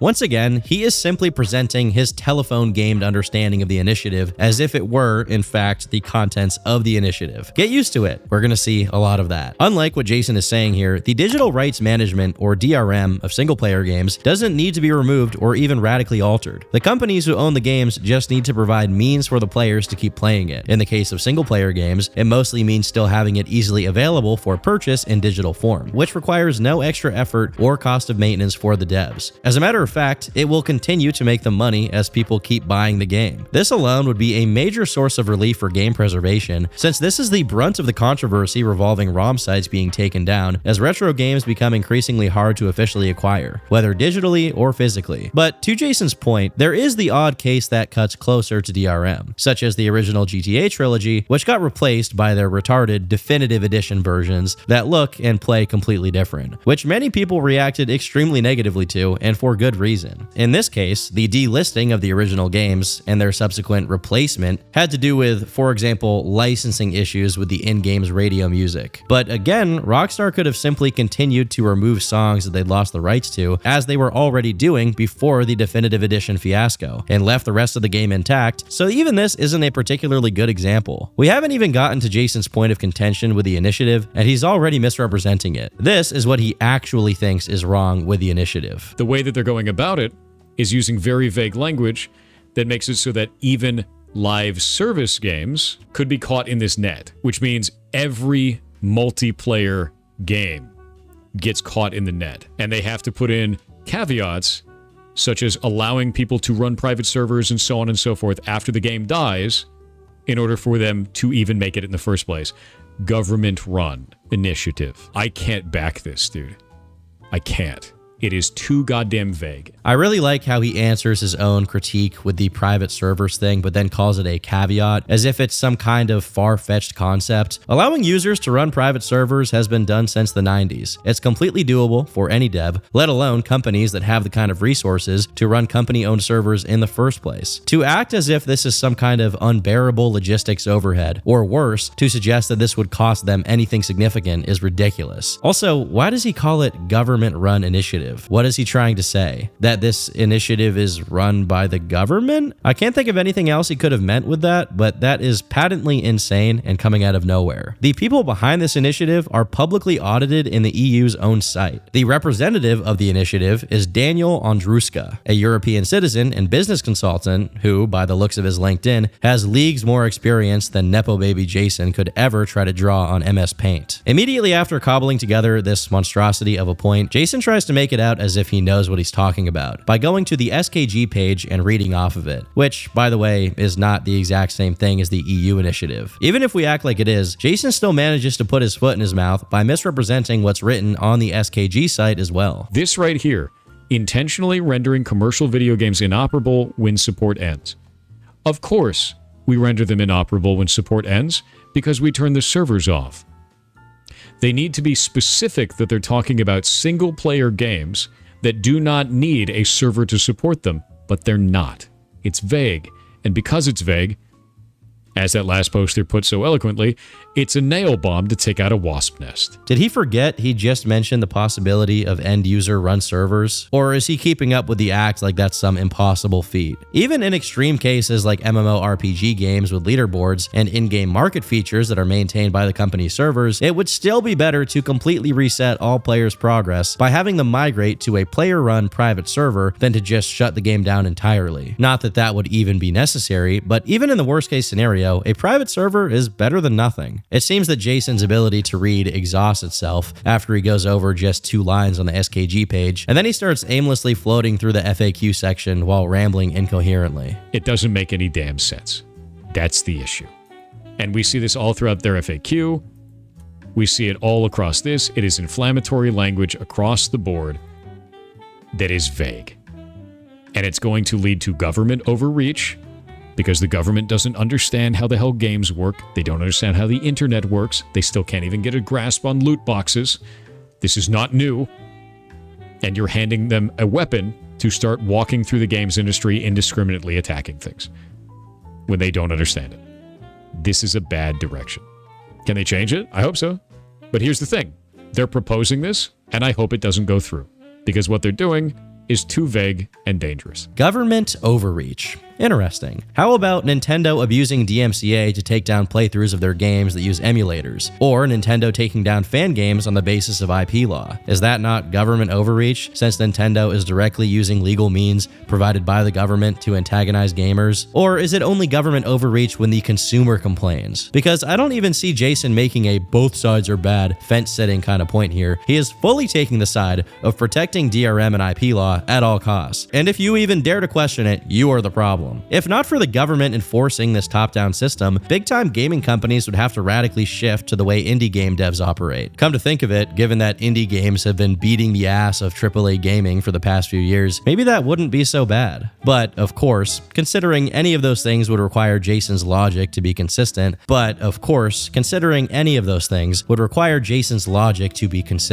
either you are for involvement of regulation in gaming, in which case it makes complete sense to lobby for consumer protection laws, or you're against it, in which case it makes complete sense to lobby for the curtailing of intellectual property laws that give the companies disproportionate power over their games. Taking the middle ground in this debate necessarily means you are wholly and exclusively in support of corporations being able to do what they want to do to the consumer base, with the unwavering support of the government and no legal recourse whatsoever. This is Jason's position. You would think that a guy who chose the name Pirate Software and who talks about how important it is to share information to promote game development wouldn't be so eager to ride or die for DRM. If all of this wasn't bad enough, his chat begins feeding him false information about how SKG is ran by someone who wants to end all live service games and make them single player, and not only does he jump at the bit for it, he smugly begins taking a victory lap on stream before he even confirms it. Stop Killing Games comes from the guy, live service is a scam. This is not based on vagueness. It is their intention to have all games to be updated to be single player, even if it was an MMO originally. Do you have a source for that information for me? Because I'm going to be real with you, if that's the case, all of this can eat shit then. I drop the mask entirely. I have no qualms about that. If the intention is to turn all live service games into single player games, they can eat my entire ass. I feel like you've said this like 5 times. This is going to be the hot news for the day, dude. It's just going to keep coming up. Keep coming up. The reason that I'm talking about it so much is Sunder, our pants editor, our tailor, is sitting there taking all of this video and turning it into a video so we can put it up on YouTube, so I never have to talk about it again. It'll be great. Yeah. So we basically sacrifice one day of talking about this shit so that anytime anyone ever brings it up again, I go watch that video, bye. Of course, he had to whip out the classic. The problem is this. I work in the games industry. I have for 20 years. This looks like a nightmare to me. I work in the games industry. I have for 20 years. I did 20 Eventually, he stumbles his way to actually watching Ross's video, only to make more grossly incorrect and needlessly cynical points against everything Ross says. What is this? What do you mean Europeans can save gaming? Gaming isn't in need of saving. I've been working on a campaign to stop the destruction of video games. See, most video games work indefinitely, and yeah, that's pretty much it. No, the entire live service game industry does not work that way. And the entire live service industry is a business model which only a small minority of dev companies can execute due to how expensive and difficult they are to manage. Even if you focus solely on games after 2010, live service games are, by definition, the minority, even if they make account for a lot of overall playtime and revenue for these companies. I think part of what makes Jason mauled so much over live service potentially being threatened is his decades of deathly addiction to MMORPGs like WoW and Path of Exile. But more and more are being designed to stop working the second support ends from the publisher. Not just the publisher, the developers as well. It's called a live service game. When we turn the servers off, the game dies because it's all rendered completely on the server side, and we do that specifically for security reasons, because if it was all rendered client side, then you'd be able to cheat at the game dramatically easier. I could make the point here that having to figure out how to deal with cheaters is preferable to not being able to play the game at all, but even before completely letting a game die, what can happen is a company keeps it on life support while still neglecting it and allowing problems like botting and cheating to take over. In that case, it's better to just hand the game's source code over to the community and let them figure out the problems, at least in the case that the company is no longer concerned with keeping the game alive and healthy. This is exactly what id Software did with Wolfenstein 3D, Doom, and Quake, and what Valve has recently done with Team Fortress 2. It's not that far-fetched or difficult. Now, I'm not going to make you guys suffer and keep listening to Jason reiterate this point over and over again, but to summarize, he creates a false dichotomy. Either things stay as they are and games get completely shut down, delisted, and rendered unplayable, or all companies will have to choose between keeping an unprofitable game alive forever or remake it from scratch as a single-player experience. What Jason fails to comprehend, or more likely, deliberately ignores, is that what Ross is proposing isn't a hypothetical. 10 years ago, there was a private World of Warcraft server, and not only was it running perfectly fine, but it was very popular among the player base who weren't very satisfied with what regular WoW had become. And WoW was run by what company again? Oh yeah, Blizzard Entertainment, famous for once having employed world-renowned hacker Maldavius Figtree for 20 years. I know how to do that because I worked at Blizzard. This WoW server wasn't a project in its formative stages, it was fully functional, and Blizzard went out of its way to shut it down for no reason, which earned them a well-deserved heap of backlash. This one had, it was Blizz-like in every way, perfectly scripted, no donations, it was just for the love of the game. People just wanted to play that game. But Blizzard is such dicks about it. They didn't even have to do anything. The player base had already taken care of it, and Blizzard still punished them. Perhaps the worst part is that this absolute buffoon actually brings up WoW in his response to Ross. This would require publishers to leave games they have sold to customers in a working state at the time of shutdown. How are you going to do that with World of Warcraft? How are you going to do that with any live service game? How are you going to do that with Final Fantasy XIV? You shut down the servers, and then the game still has to be in a working state. It is an MMO. That is a live service video game. That doesn't make any goddamn sense. Can you imagine being this ignorant, yet being so confident? This is a game he is addicted to the point of playing it for literally 24 hours straight. And it's made by a company he used to work at, and he knows nothing about it. I've seen plenty of counter arguments against what Jason is putting forward here, but what I don't see is enough people pointing out that his supposed nightmare scenario is something that has happened before. And not only is it not a nightmare, it only fails to work when the original company sticks its grubby fingers in the pie and destroys everything. Jason's willful blindness is to the point where, after repeatedly yapping about how games would have to be made into single-player experiences, Ross mentions that players can host servers, and Jason just sits there looking dumbfounded, like his brain cannot process what's just been said. Publishers don't even always have access to the source code. It wouldn't require endless support. It wouldn't require endless support? No, it would require a shitload of support at the time of transitioning an entire multiplayer server-side game into a single-player video game, which means rebalancing the entire experience around single-player, rebuilding everything in the entire game. How are you going to do that with Final Fantasy XIV? You're just going to make all the raids soloable? Man, is that really going to give the same experience? This shit makes no goddamn sense. They can end it any time they want as far as we're concerned. You wouldn't need to host servers.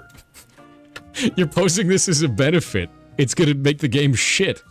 They would have to either patch out that requirement or else allow customers to host them privately. assume any liability for what customers do with their copies of games. That's all he can do in the face of the one point that unravels his entire argument. Roll his eyes and raise his eyebrows. When he does mention private servers for WoW, it's to make this claim. So this would not require publishers to assume liability for the customer actions, except it would, because every single time that somebody would go off and create a private server, and that private server would have problems, do you know who gets tickets for it? The parent company that made the original game. Do you know how I know that?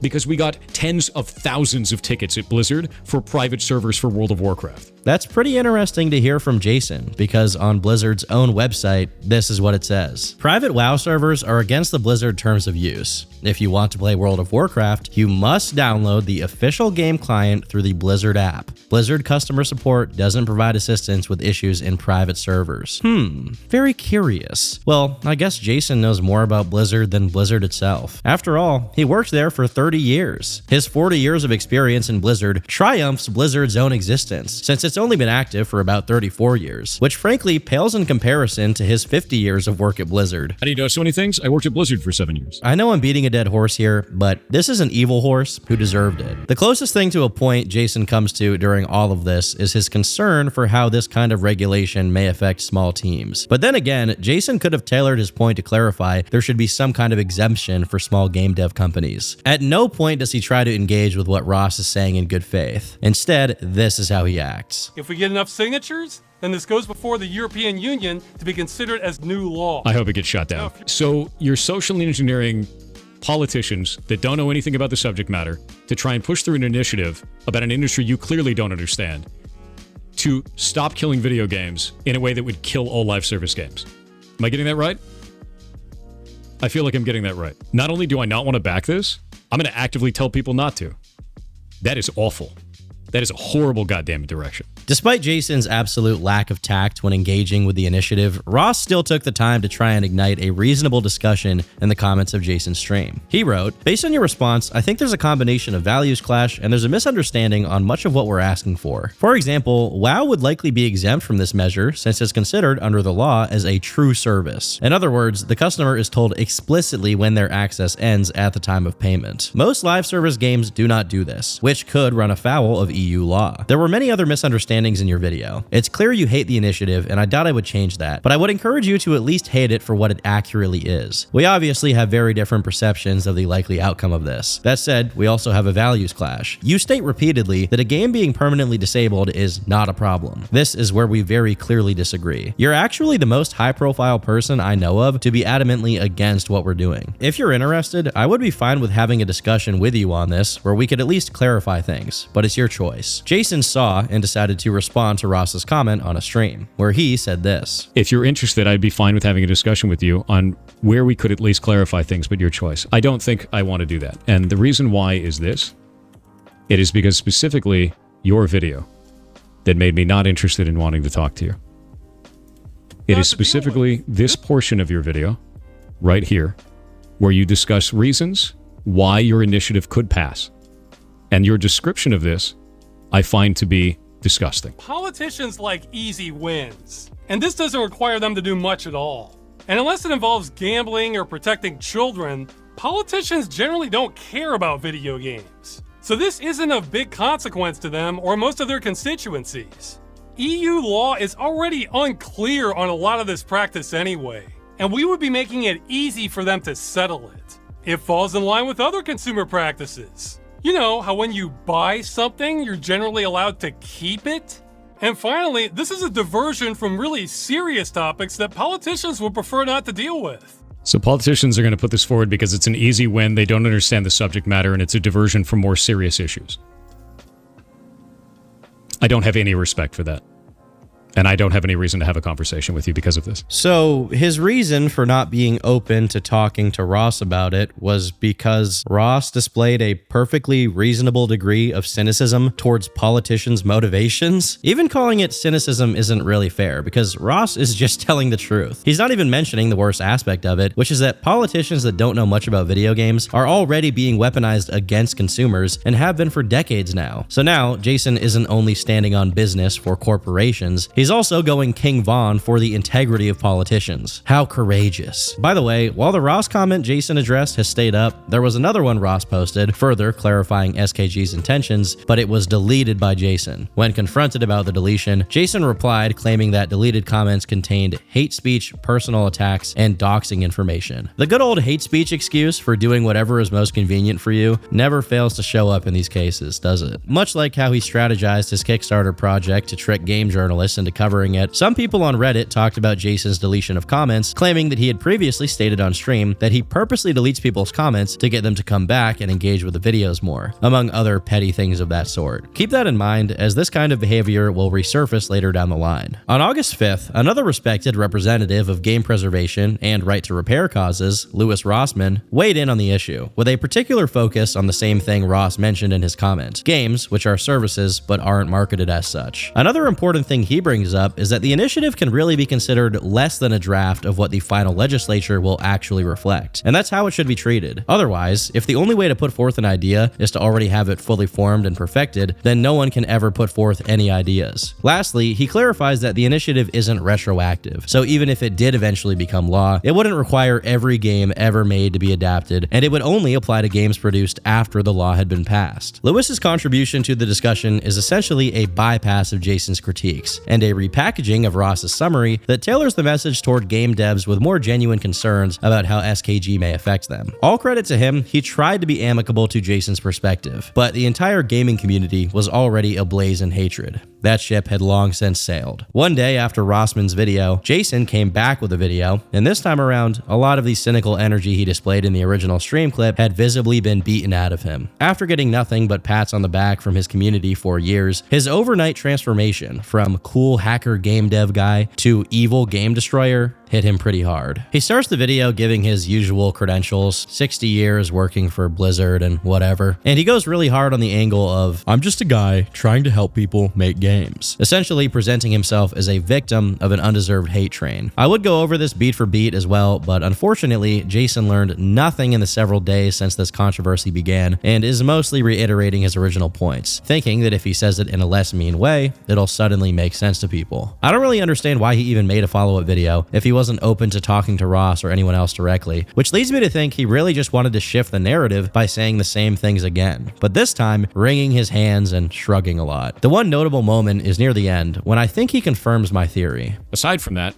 a lot of people really like live service games, as they exist now. So trying to kill off all live service games, as some people have said online, doesn't make any sense either. Live service games are a great way to get away from the real world. They're about social interaction between players. Some people get married in them. Some people met their spouse in them and then got married in them. It's a really cool thing for a point in time in which you're having that social experience. And to destroy that just because you don't like them is very weird. To have gone through all of this and think that this is still some ploy to destroy all live service games is peak dishonesty. I don't even know why he's not just admitting he was wrong. It wouldn't even really hurt him that much at this point. Under this video, Jason left a comment addressing potential critiques of his argument. The first thing he goes after is the issue of monetization in private servers, where he suggests that having the government prevent it would lead to a lot of red tape. But that red tape already exists. It's called DMCA, and whoever is the rightful owner of the game's IP can file a claim. Even if the company is shut down alongside the game, the IP can still be owned by somebody, whether it's by an individual or another company, in the case that, during its liquidation, the original company sold off its intellectual properties. Now, in the case that the IP became abandonware, then the original IP owner clearly didn't care to preserve it. The only problem with DMCA is that it currently is being abused against people who make free fan games and run private servers for no profit. The other case Jason presents is if people are allowed to monetize, and his counter argument here is even more out of touch. He describes a situation in which a malicious actor uses bots and exploits to kill a game with the intent of firing up their own private server post-mortem to profit off of the game's demise. This is silly because if this malicious actor can profitably run a server of the game, wouldn't it be vulnerable to the same botting and exploits that destroyed the game in the first place? And if this malicious actor can prevent those exploits, can't the company who who originally owned the game do the same thing in this scenario? As a matter of fact, isn't it the obligation of a company who provides a live service game to do everything in their power to keep their game intact? I think it's pretty obvious how this hypothetical breaks down on its own, but somehow Jason thought this point was so brilliant, he made an entire follow-up video dedicated to explaining it. The other points aren't nearly as deserving of coverage, just more gallivanting on Jason's part to make him seem like he knows more about this topic than anyone else. Ross eventually tried to communicate again, justifying his cynical stance on why politicians would pick the initiative up, but much like his previous attempts to get through to Jason, it yielded no results. Even in his follow-up video, Jason continues to be dishonest about private server practices. How many of you have felt negatively when an MMO dies?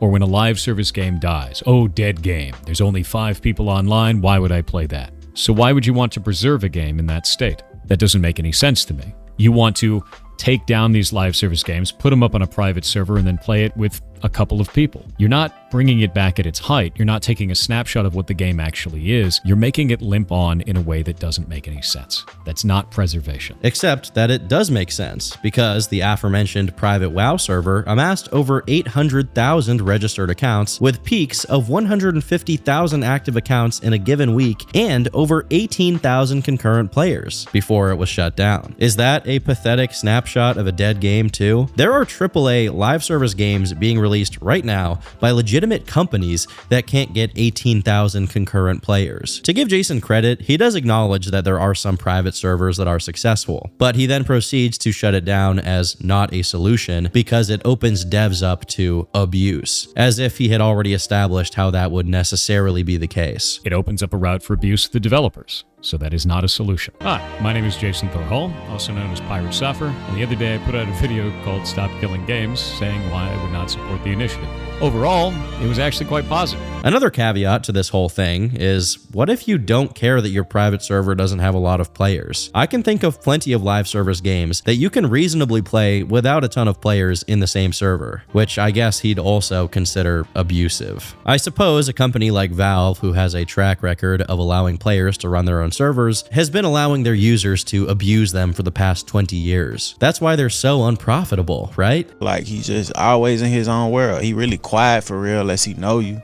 He's funny as hell though. The comments on this video in particular are possibly the most poignant. It's actually pretty simple. If you design your game specifically with anti-consumer practices in mind, don't be surprised when the consumer starts hitting you back. Valve has multiple live service games, and people have always been able to host their own servers however they like. If you are anti-consumer, the consumer is going to be anti-you. Someone even copy-pasted a comment made by the company Running with Scissors, who made the Postal games, which detailed how, despite being an indie company in activity since the 90s, they have always successfully made the basic efforts to keep their games playable indefinitely. And the best part is, they're just one of the many examples of companies who do exactly what Jason tries to paint as impossible, or at least he tries to paint them as too hard for a smaller team to do. Whether it's private servers saving games, fixing their bugs, keeping games alive, promoting modding culture, there's no shortage of examples that run directly counter to everything Jason said in his video. He is simply existing in an alternate reality. In his attempt to be a white knight for developers, he managed to earn literally nothing but universal disapproval, including from other indie devs. On August 9th, right at the heels of all this controversy, the developer of Cruelty Squad made a tweet, which read, "Discovered that YouTube is full of extremely popular game dev videos where the dev authoritatively explains what makes a game good, while simultaneously showing the most boring game you've ever seen." While Jason was never named here, people in the replies immediately recognized this to be about him, especially considering the time frame. Another wrinkle to all of this drama is that just a few months prior to the beginning of this inferno surrounding Jason and Stop Killing Games, an announcement had been made about him being a significant part of a game publishing company called Off-Brand Games. This company just happened to be working on publishing a live service game called Rivals of Aether 2. This is obviously a conflict of interest that Jason never mentioned in any of his tirades against SKG. I must wonder why. But a little while later, the initial momentum of the SKG controversy died down. And Jason played it pretty smart for a guy as invested in online drama as he was. For the rest of the year, the bits of controversies he got involved in were really small in comparison. In late August, he spoke about the Fur Affinity hack and took the opportunity to take a couple of jabs at Kiwi Farms, probably because he knew they were speaking about him. Interestingly enough, he never mentions that he's a furry, which is odd considering the context. In early September, we see EVE Online return, because Jason got into a small issue with the community, where he found himself having to explain his in-game tactics, as bystanders, some of whom were very familiar with the game, speculated that his strategies made literally no sense. Now, you might think that this is meaningless, but he actually got in trouble for a situation just like this right after. While Jason scuttled away from the online community with his tail between his legs, streaming World of Warcraft all day, sometimes for 24 hours straight, the community slowly grew more negative on him. Eventually, it got to the point where it was too much for him to bear, so he started tweeting at his detractors again. But much worse than that, he allegedly started having their videos taken down. Although this began in late August 2024, it's a phenomenon that goes on to this day. The first, at least to my knowledge, was Anno's video on him, which was reported for cyberbullying and harassment. Jason apparently commented on Anno's video and defended himself, which led some to believe he was involved or otherwise responsible in the flagging of the video. Given that this video had a big emphasis on the Emoto story and the sensitive allegations that Jason did something inappropriate with her, let's try to give Jason the benefit of the doubt here and assume the takedown was 100% justified, whether Jason did it or not. The only problem is, soon after, a video by Dr. Copper was taken down, then 2 other videos, and a review of Heartbound, all on the grounds of harassment and cyberbullying. By late October, there were allegedly 15 videos on Jason that got taken down. However, he was met with an obstacle in late January, when he made the mistake of opting to do a DMCA takedown instead of having his community report it for harassment, which led a YouTuber called the Other Frost to cover his case. Frost's video did a really good job of documenting it, so if you want a better breakdown of what happened, you should go watch it. But for the sake of brevity, what happened here is that Brandon Ferrantino, the creator of the game Idle Streaming Bonanza, which contains parodies of multiple popular streamers, used Jason's voice, not in the game, but instead in a personal build of the game for his own entertainment. Brandon then showed this parody of Jason, which contained voice lines from him on stream, much to the entertainment of his audience and the rage of Jason, who promptly filed a DMCA. When Brandon counterclaimed, this is what Jason said. Hey, Kronos,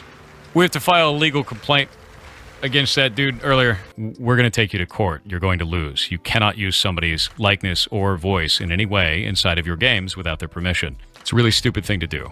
Incredibly so. So I'm going to send this over to Kronos now because he is a lawyer in copyright law.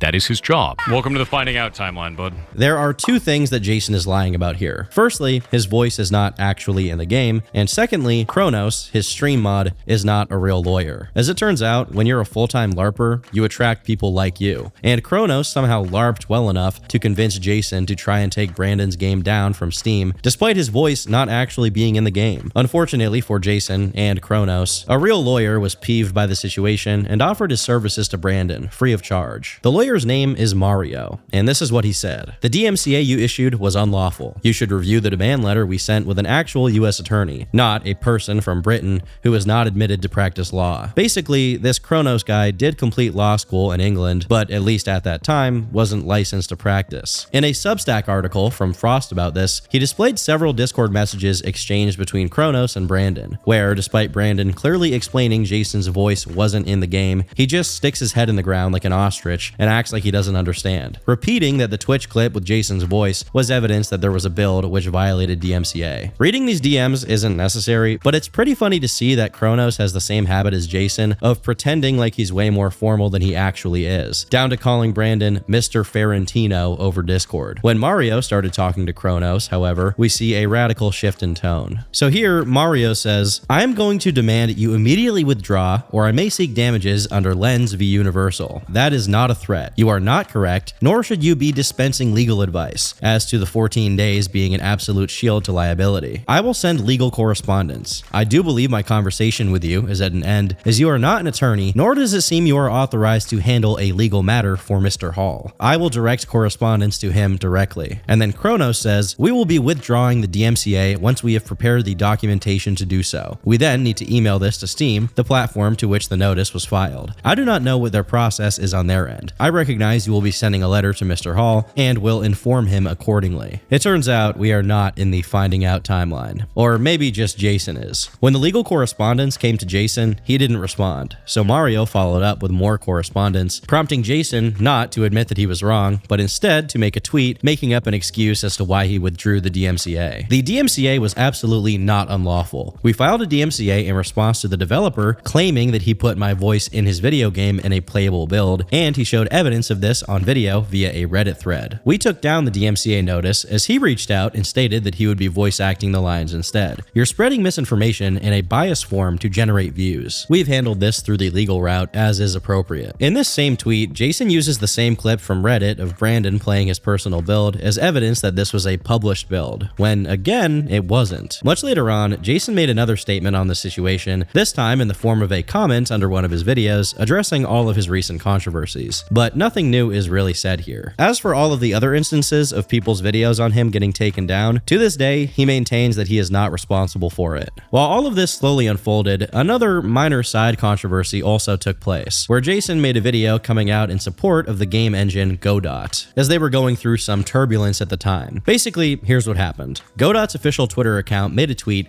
signaling the support of their engine being used to make woke games. Their words, not mine. A lot of gamers weren't particularly happy about this, and most of them replied to the tweet, asking them to keep politics out of it. In turn, the Godot Twitter account started blocking people left and right, which led people to figure out who was the manager of the Twitter account, only to confirm their suspicions that it was a very politically inclined person, and that the tweet was very intentional. Simultaneously, as people in Godot's own community server started getting banned for taking issue with the tweet, users did some research on the moderator who was responsible for these bans, Xananax, who apparently used to say the N-word a lot on Discord. You and I are not so different. The one caveat to this aspect of the story is that the server that Xananax modded for was not technically official, although it was frequently linked on Godot's own website as if it was. So for all intents and purposes, the server at least used to be Godot's community server. While the situation already didn't look great, the Xananax messages forced Godot's hand to apologize for the woke games tweet, although they maintained that the Discord server the mod was in wasn't official. Now, despite the apology, they continued to regularly block people, not just on Twitter, but also on GitHub, which prevented people from getting updates to the engine. This is a particularly questionable move, since Godot is heavy on their reliance on donations and financial support from its user base. During all of this, Jason noticed how big this thing was and decided to pitch in to basically reiterate Godot's official statements in a more didactic and vague way, so that people would question it even less. Of course, Xananax's random Discord messages from years ago aren't officially representative of Godot, even if the Discord server was vaguely tied to them. Based on what we see here, the worst they did was block people frivolously, which may have affected some donors. Ultimately, this means their loss, as sponsors who aren't into this kind of political signaling will pull out. I think I know what's happening. I think woke is dead. Strangely enough, one of the sponsors who pulled out was none other than Moldavius Figtree himself, whose Pirate Software logo mysteriously disappeared since this controversy. But all of this stuff was peanuts compared to what was about to happen. In January 2025, Jason was playing Hardcore WoW, which is a version of the game where if you die, you lose your character. During one of his streams, his party ended up getting more attention from aggro mobs than initially intended, so they decided to collectively flee. Now, I don't actually play World of Warcraft, but I'm gonna do my best to summarize what happened here. The thing about fleeing in WoW is that the mage plays a significant role in it, as mages have the ability to crowd control mobs. Jason was a mage, so this was his responsibility, but instead, he spammed a spell called Blink, which teleported him way ahead of the rest of the party, leaving them to die. When confronted about his conduct, he claimed he had no mana, and thus couldn't have helped his party, despite having multiple items that would restore his mana and allow him to help his party. That is outrageous, dude.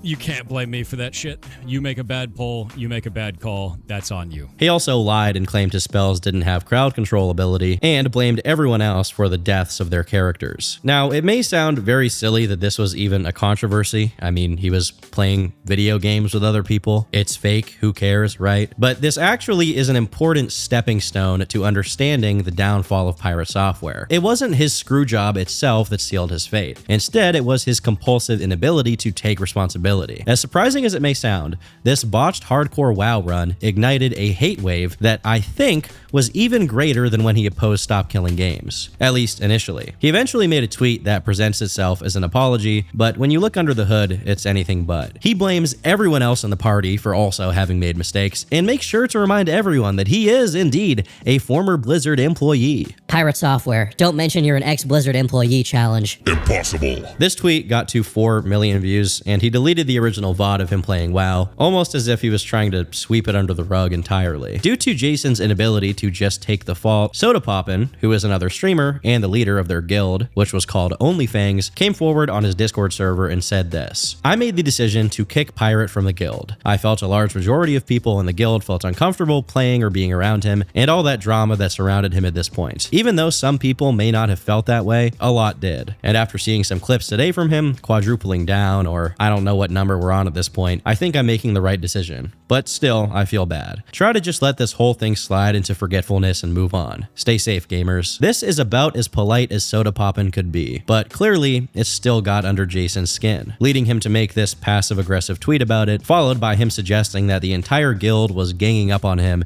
and being toxic. The news about this made its way back to Ross, who was still trying to promote Stop Killing Games, and this is what he said. If you're against Stop Killing Games, and it's because of what you heard from Pirate Software, I think he represented Stop Killing Games as accurately as he represented his behavior in World of Warcraft and towards the World of Warcraft community. Yeah, like he said, the guild he was in was something like, it was built on hate. And from what I saw the guild, it didn't look like that. It looked like they're built on trying to have a wild time or something, like, you know. So yeah, I guess one thing that is a little frustrating on my end is that there seems to be very little cross connections between people realizing what he did in World of Warcraft versus realizing he basically did the exact same thing earlier in Stop Killing Games. And it would be really great if we could kind of bridge those a little. This whole thing brought the levels of skepticism toward Jason to new heights, and people began combing through his recent content, detecting something strange. I watched his Animal Well playthrough. Okay, I watched the whole thing, but it was on second monitor. And I liked the video. And I remember thinking in the video, I was like, damn, he's good at puzzles, man. I was like, if I was doing this, I'd be stuck. That's what I remember thinking, okay? And then during this drama, I'm like reading some of the comments on this WoW drama, and somebody offhandedly mentioned that he faked it, that he like looked up a guide, that he like was clearly like, he says things that happen before he gets there, and he like, and I don't know if that's true, but I rewatched some part of the video, and with that knowledge, it looked so much different to me. So I'm not saying anything. This is not, I don't know. All I'm saying is I wish someone smarter than me could look into it. What you just saw was male pattern baldness representative, What you just saw was Glizzy Enjoyer, that's not right. What you just saw was a streamer named Atrioc calling attention to this question, and he got what he wanted because people started looking into it. During his gameplay of Outer Wilds, which was specified in the title to be a blind long play, meaning he's playing the game without backseat gaming from the chat and without looking at guides, people noticed that whenever he got stuck in a part of the game, he started looking at his phone, until suddenly he had an epiphany of how to solve the puzzle. Eventually, people did the same thing to the long play that Atrioc had watched, which was Animal Well, and once again, the same pattern of behavior appeared, with Jason suddenly getting eureka moments and solving things in an instant without ever working for the solution. He eventually caught wind that people were noticing and claimed he was playing games on his phone or texting. Why did you cheat in Outer Wilds? What? How the hell would you cheat in that game? Bro, we played it all live on stream. All right, bud. It's a wild-ass thing to say. You were typing and they assumed you were Googling? No? I was probably playing Monster Hunter. Like, I've been playing that shit on phone for ages. I always keep it right here. Unless I was typing to somebody or texting to somebody. I don't freaking know. Yeah.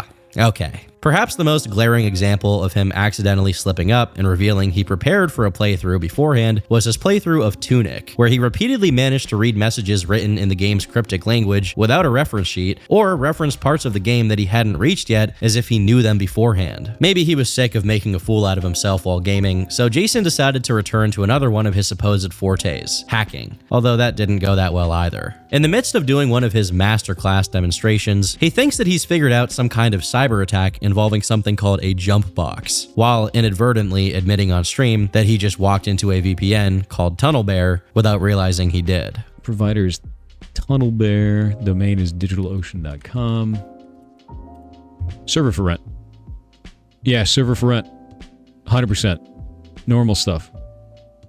So likely this is a rented server from a dude that's using this for attacks. There's your attacker. There's his jump box. We have his jump box. The negative feedback was just mounting more and more, and in order to stave it off, Jason was banning people in his chat by the thousands. 30,000 to be specific. At first it started because they didn't like my take on a political initiative, and now it's turned into how much money can I milk out of this. So, have fun. Okay. 322 already? Yeah. No, resets every day, yeah. Oh, you're going to hear a number that he keeps calling out that's going to get bigger and bigger. That is the amount of bans that they are doing on people in his stream at that point. It actually gets over 1,000 for this day. Consequently, his stream, which used to bring in over 20,000 concurrent viewers, had dwindled to less than 8. It's still a very good number, but judging from how quickly the number was dropping, it wasn't looking good. Additionally, Steam itself became one of Jason's distractors at this point, since in February 2025, they implemented notifications to early access games that notified potential buyers of how little a game was being updated. And unsurprisingly, Heartbound was hit with it. And this looked particularly grim since his game was now flooded with negative reviews that Steam deemed legitimate and not the result of gratuitous review bombing. So with nothing safe from the vitriolic hatred of trolls, what was left for Jason? Well, malding on Twitter, which had become a regular pastime of his at this point. While most of it isn't worth any attention, there is one in which he refers to his 12+ hour streams just a couple of lines before he tells someone to go outside. Insane behavior. Do you do anything to maintain your physical fitness? I touch grass, my dude. I go outside. Yeah. Yeah. Just so you know that this clip isn't out of context, he elaborated on it as well. How about workout? I have to work the land here. So there's a lot of land, and I have to do things in it. I also have to keep weights next to my desk so that I don't turn into a slug human. So anytime I'm doing meetings, I'm using these. Because it's important. I don't mean to make fun of someone for how little they can lift, but that 2.5-pound dumbbell is not standing in the way of any slug transformation. If early 2025 was bad for him, from March onward, he started plummeting at freefall speed.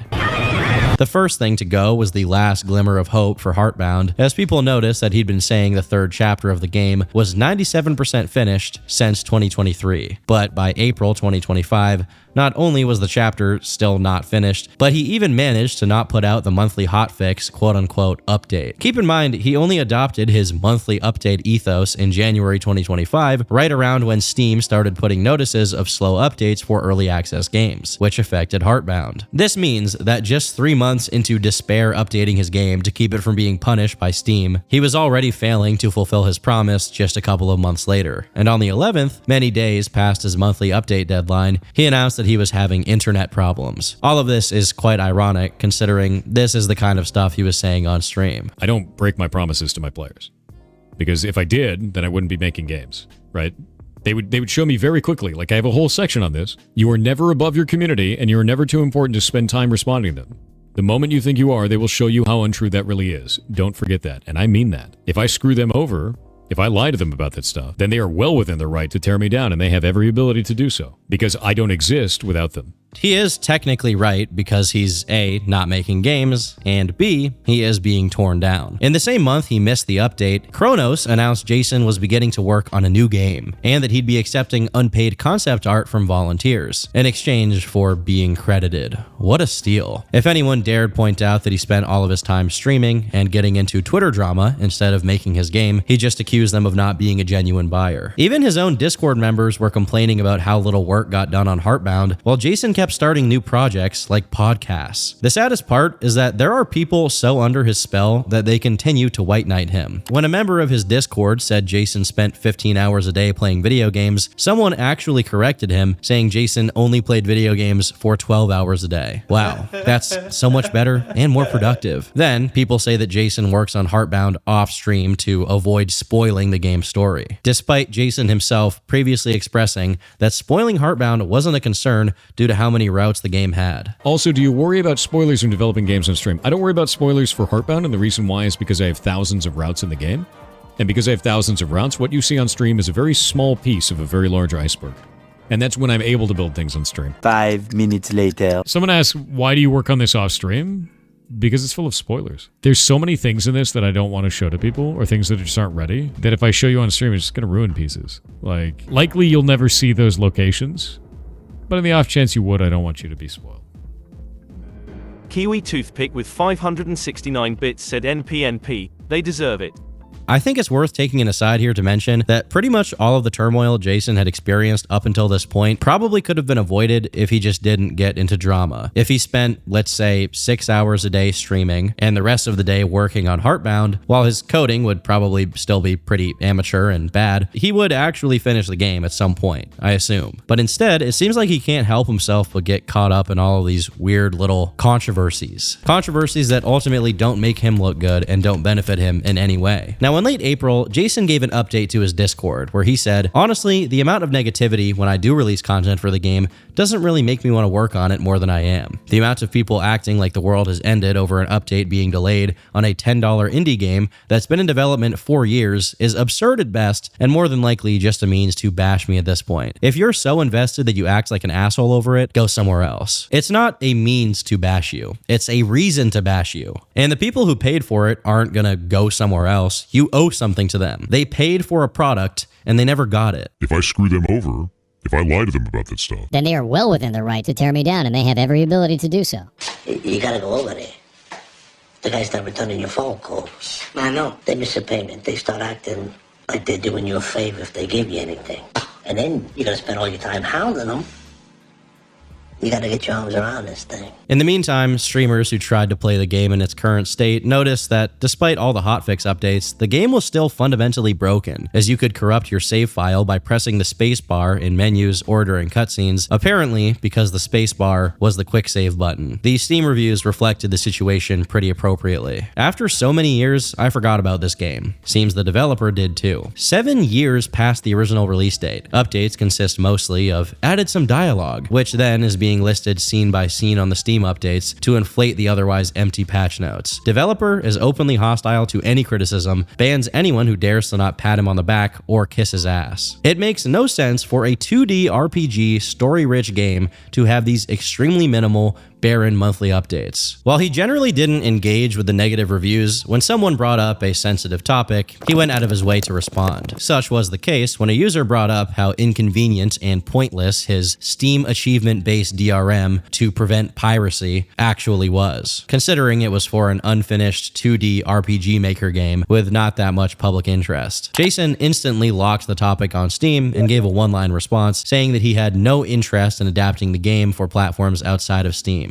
While the updates eventually started coming out again, it was more of the same, with no third chapter in sight. Heartbound, along with Jason's reputation as a game dev, was dead and buried. And the final nail in the coffin was a YouTuber named Coding Jesus, who released some videos reviewing Heartbound's code and concluding that the game is simply unfinishable. These code reviews turned into a whole situation of their own, as Jason's fans apparently tried to take Coding Jesus' videos down. They've started brigading my channel and mass reporting videos on multiple platforms. Since neither Jason nor his fans have actual arguments against my videos, they resort to smears, ad hominems, and shady tactics in order to get the videos removed. This video in particular debunking Jason's ray tracing solution for his 2D game was flagged as selling illicit goods. Many people believe that this game will never be finished. Every day, it's looking less and less likely that the third chapter will ever come out, and the fourth and fifth are beyond consideration. The game is so doomed that its Wikipedia page has recently been deleted, and that's because the majority of the wiki was made by him, causing an obvious conflict of interest. But as bad as this is just the first jab that led to Jason's ultimate knockout. The second jab was an interview, or maybe consultation he did, with content creator psychologist Dr. K. You guys probably know who Dr. K is. He's interviewed a lot of different Twitch streamers and decided to basically psychoanalyze them on a live stream. And honestly, I have no idea why Jason chose to do this, but here's a snippet of how the conversation went when the topic of Jason's arrogance was brought up. I think sometimes the things that I talk about in regards to those types of things is misconstrued as arrogance or boasting, when in reality, I'm just trying to give context. So that is the problem right there. So I want you to listen to this phrase. Sure. This gets misconstrued as arrogance, but in reality, it's this. Yeah. That is the most arrogant statement on the planet, bro. Like, tell me I'm wrong. Okay. I don't see it that way, but all right. Right? So, oh yeah, so you don't see it that way. You're wrong. No. Right? I'm right. So you're subjectively, you're thinking you have blind spots. You're wrong.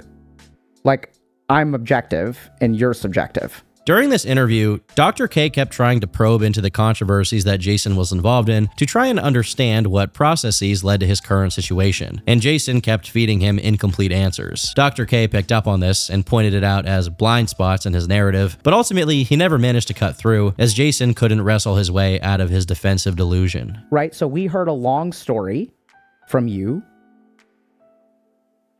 Even if it's congruent with reality, one word of what you did wrong, smug, and then 99 words of what other people did wrong. Even if it's correct, I'll agree that it's correct. My point is that when a human being shows up and says, I did one tiny thing wrong and everyone else did 99 things wrong, the reception that they're going to receive is not going to be pleasant. The thing is I don't know if that's always the case. One is, once again, this pattern of the more I do something right, the more wrong someone appears to be, right? So I tried to listen to them. They became more unhinged. They became more unbending. So that can absolutely be the case. But do you see how this is another scenario where you behaved correctly and someone else behaved incorrectly? I feel like that is an incorrect response, because the first thing that'll be brought up is they always say, well, you didn't accept any blame. And I go, here's in this post. No. What did you hear me say? Maybe I misunderstood. Yeah. So I'm just pointing, your statement was, I tried to listen to people and they became more unhinged. Yeah. So I want you to I code. think that the people that are still. No, don't worry about the people. Hold on. Okay. Code that sentence. Look at the grammar of that sentence. Because it's objective? I did something right and they did something wrong. That's the way, that's what I hear when you say those words. And this could be where your disconnect is. I'm not saying you're wrong, by the way. I'm just saying, here's another statement that you made. I tried to talk to people. They're crazy. I don't think, I think there's an objective reality there, though. When someone comes in and says, you didn't take any accountability for this, and I go, here in this post I said I did this wrong, here on this video I said I did this wrong, and they go, that never happened. Like, okay. What am I supposed to do with that? Very good. Now we're getting somewhere. Okay? So, I know it's crazy. I know it's crazy. Okay, so bear with me, Thor. Try. Don't read chat. Focus. As Dr. K was gridlocked by Jason's unbreakable narc aura, their conversation came to a dissatisfactory ending. The gist of it is Jason overemphasizes the instances in which he's justified and others are wrong, and minimizes every instance where that's not the case. Even if he acknowledges them, he plays them down, like the WoW situation. While remaining mostly technically correct about the details, this is a kind of doublespeak, using tiny morsels of truth to convey an overall dishonest narrative while ignoring what goes against against it. A month later, this second jab was followed by a devastating cross. But in order to get it, we have to establish a tiny bit of context. Back in February, Jason made a video retreading the wingless Emoto drama about Second Life, among other controversies. Although he correctly explains that him and Emoto were on good terms and that nothing illegal ever happened during that situation, he leaves out some key details about why this was even brought up in the first place. One key component of the testimonies from other SL people was that he was a freaky furry, as we covered much earlier in the video. However, there's no mention of this in the video whatsoever. But why is this relevant? Well, because people realize that although Jason did his damnedest to completely erase any trace of him taking part in the furry community from the internet, this same effort was not carried out by his significant other, Shay. Shay's Second Life profile, which was still up, listed Jason as partner, and listed the groups they were a part of. One of these groups was TDAC Wild Dogs, a group for ferals to congregate. Now, a feral is a furry who prefers their sona to have the anatomy of an animal, as opposed to anthros who prefer their sonas to be humanoid. A lot of people found this concerning because a cursory look through Shay's accounts on other furry websites lead to a fur affinity account named Necrophile. This account not only identifies Shay by name, but has a picture of Shay as the profile ID. Now, if you check the gallery of this fur affinity account, you immediately find a lot of not safe for work art, some of them depicting animals in diapers, or otherwise they're clearly meant to be children. This page has since been hidden by Shay. All of this is to establish that both Shay and Jason are unconventional, to say the least, when it comes to intimate relations. This brings us to the Lyric Wolf allegations. Before I even get into it, I'd like to preface it with the fact that Lyric Wolf was not a minor, and no criminal charges have ever been brought against Jason for sexual impropriety. Over a long Twitter thread and an accompanying website, Lyric claims that Jason and Shay worked together to have Lyric commit to an exclusive relationship with Jason, despite this degree of commitment not being shared by him. These efforts supposedly culminated in Thor being intimate with Lyric Wolf in a hotel room during TwitchCon. A day later, when Lyric was walking around with Shay, but Jason wasn't there, Shay mentioned he had a secret wife. This supposed secret wife would then be a third person Jason was simultaneously with during this time. When Lyric brought this up to Jason, he instantly became standoffish and hostile, although he didn't exactly deny he had a wife either. Lyric then went back to Shay and communicated what happened, but in the process of doing so, Shay discovered that Jason had been intimate with Lyric, which apparently was a violation of whatever relationship arrangement this kind of thing is, where Jason was supposed to communicate whenever he'd be with someone else. Now, after they fell apart, Lyric admittedly lied to PayPal to make a chargeback to a donation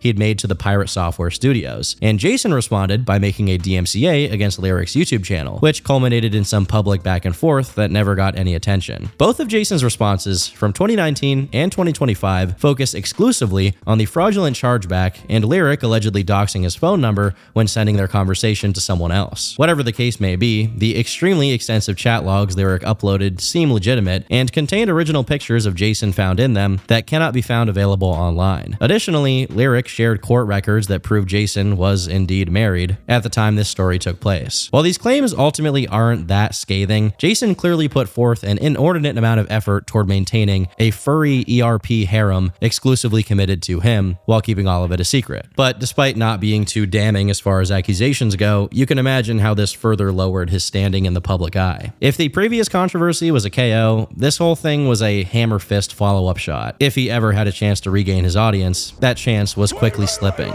Fortunately, not all was bad, because his catastrophic downfall served as fuel for the Stop Killing Games campaign, as 1 year after their initial clash, Ross decided that, as the deadline for the EU petition was approaching, it was time to finally put his thoughts about Pirate Software into a video. As it turns out, despite how much Jason's anti-Stop Killing Games campaign was a PR nightmare for him, he enjoyed sort of a Pyrrhic victory against SKG, as according to Ross, Jason's video was effective in drying up the initiative signatures. Despite how justified Ross was, he was simply way smaller than Jason was at the time, and for all intents and purposes, SKG was doomed to fail. Or was it? Well, if this was purposeful on Ross's part to get Jason talking about it again, it worked, as Jason made a tweet doubling down on his original stance in as ignorant a way as ever, explicitly saying he will never talk to Ross and considers the entire thing rage bait. Jason immediately regretted this decision and took his tweet down, crying and complaining to his hug box about the hate, but it was too late. The same day this little exchange was going down, none other than Moist Critical decided to signal boost SKG to the tune of a little under 4 million views, which poured gasoline, paint thinner, and lighter fluid on the fire of support for SKG and hatred for Pirate Software. software. After taking down his tweet, Jason also took down his stream and fired up another one to get rid of any of his engagement with the Ross video, which is kind of funny considering this clip.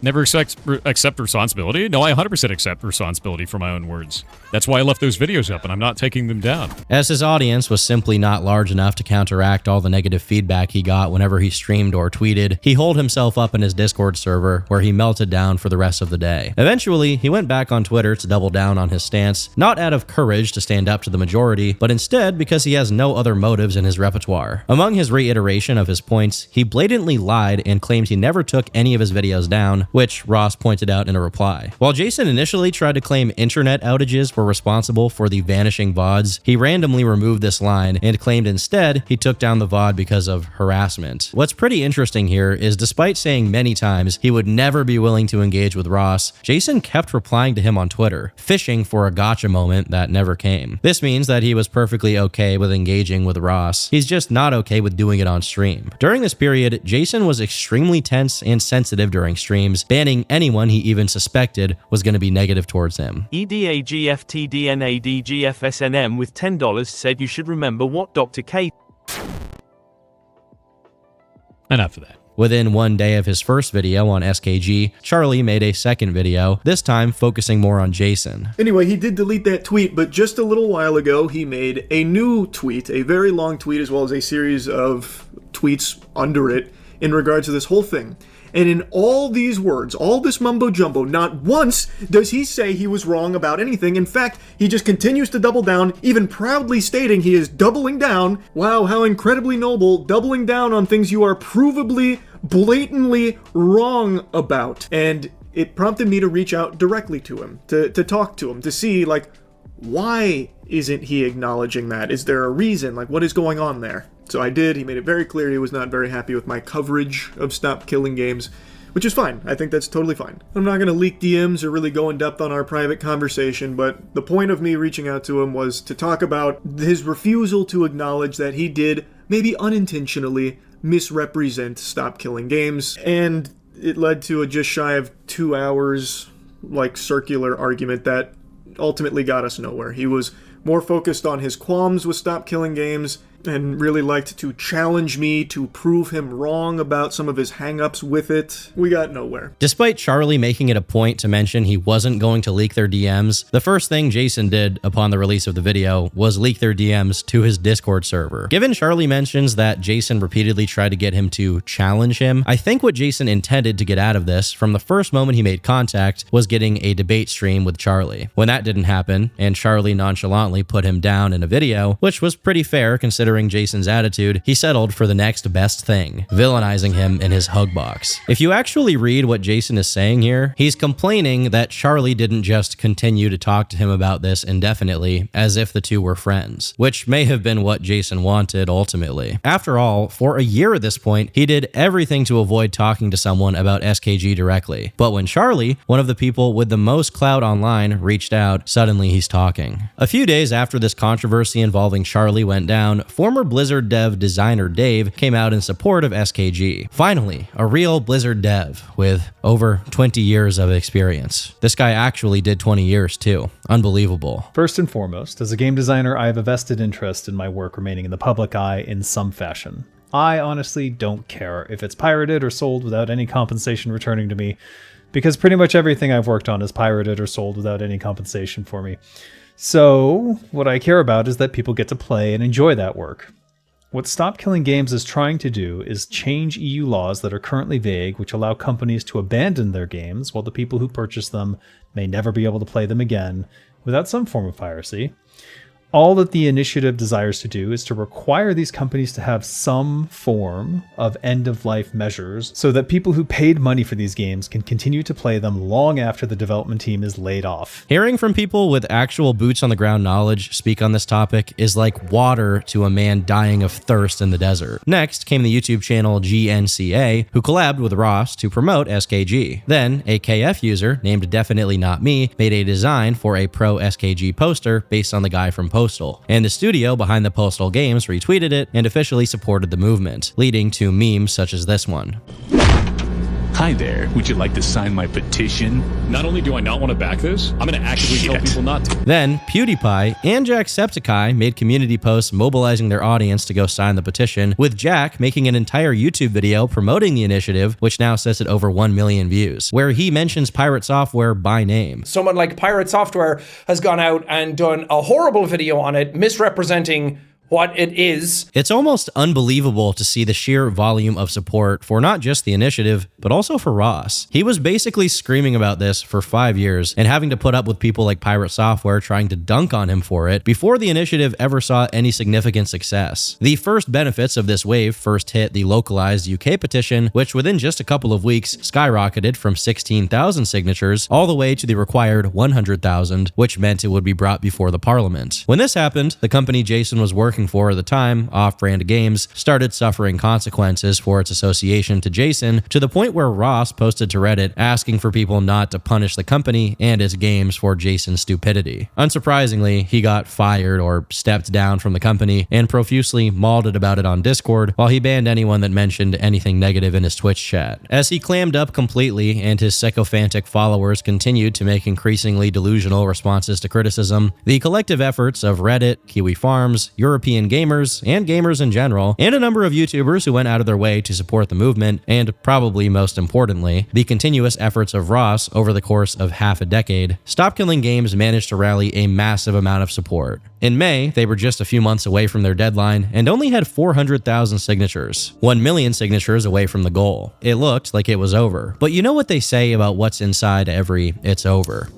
In the midst of "it's so over," I found there was, within me, an invincible "we're so back." In under 2 months, the glistening, white-hot hatred of hundreds of thousands of people for one smarmy, furry pseudo-game dev made itself manifest, and just like that, by July 3rd, the initiative got to over 1 million signatures. Just as Ross published his major update to the campaign, Louis Rossmann re-entered the fold and started avidly promoting and donating to his cause, followed by none other than the original creator of Skibbity Toilet. With this final push, the initiative met its final destination: 1,400,000 verified signatures. While this was all just literally an initiative, it's a major step forward in a conversation that just wouldn't have happened were it not for an extremely unlikely set of circumstances: the perfect storm. Now, after this happened, there were a few developments to Jason's online presence. Since his game is probably dead and his popularity on YouTube was well on its way to meet the same fate, he had made his last stand on Twitch, but even that has started to look sour. For the time being, this is probably one of the best outcomes this story could have. SKG succeeded, and Ross is drawing a lot of eyes to the right places, while Jason, not Thor, Hall's online presence has been relegated to his Twitch worshippers, a number of people which seems to be dwindling to this day.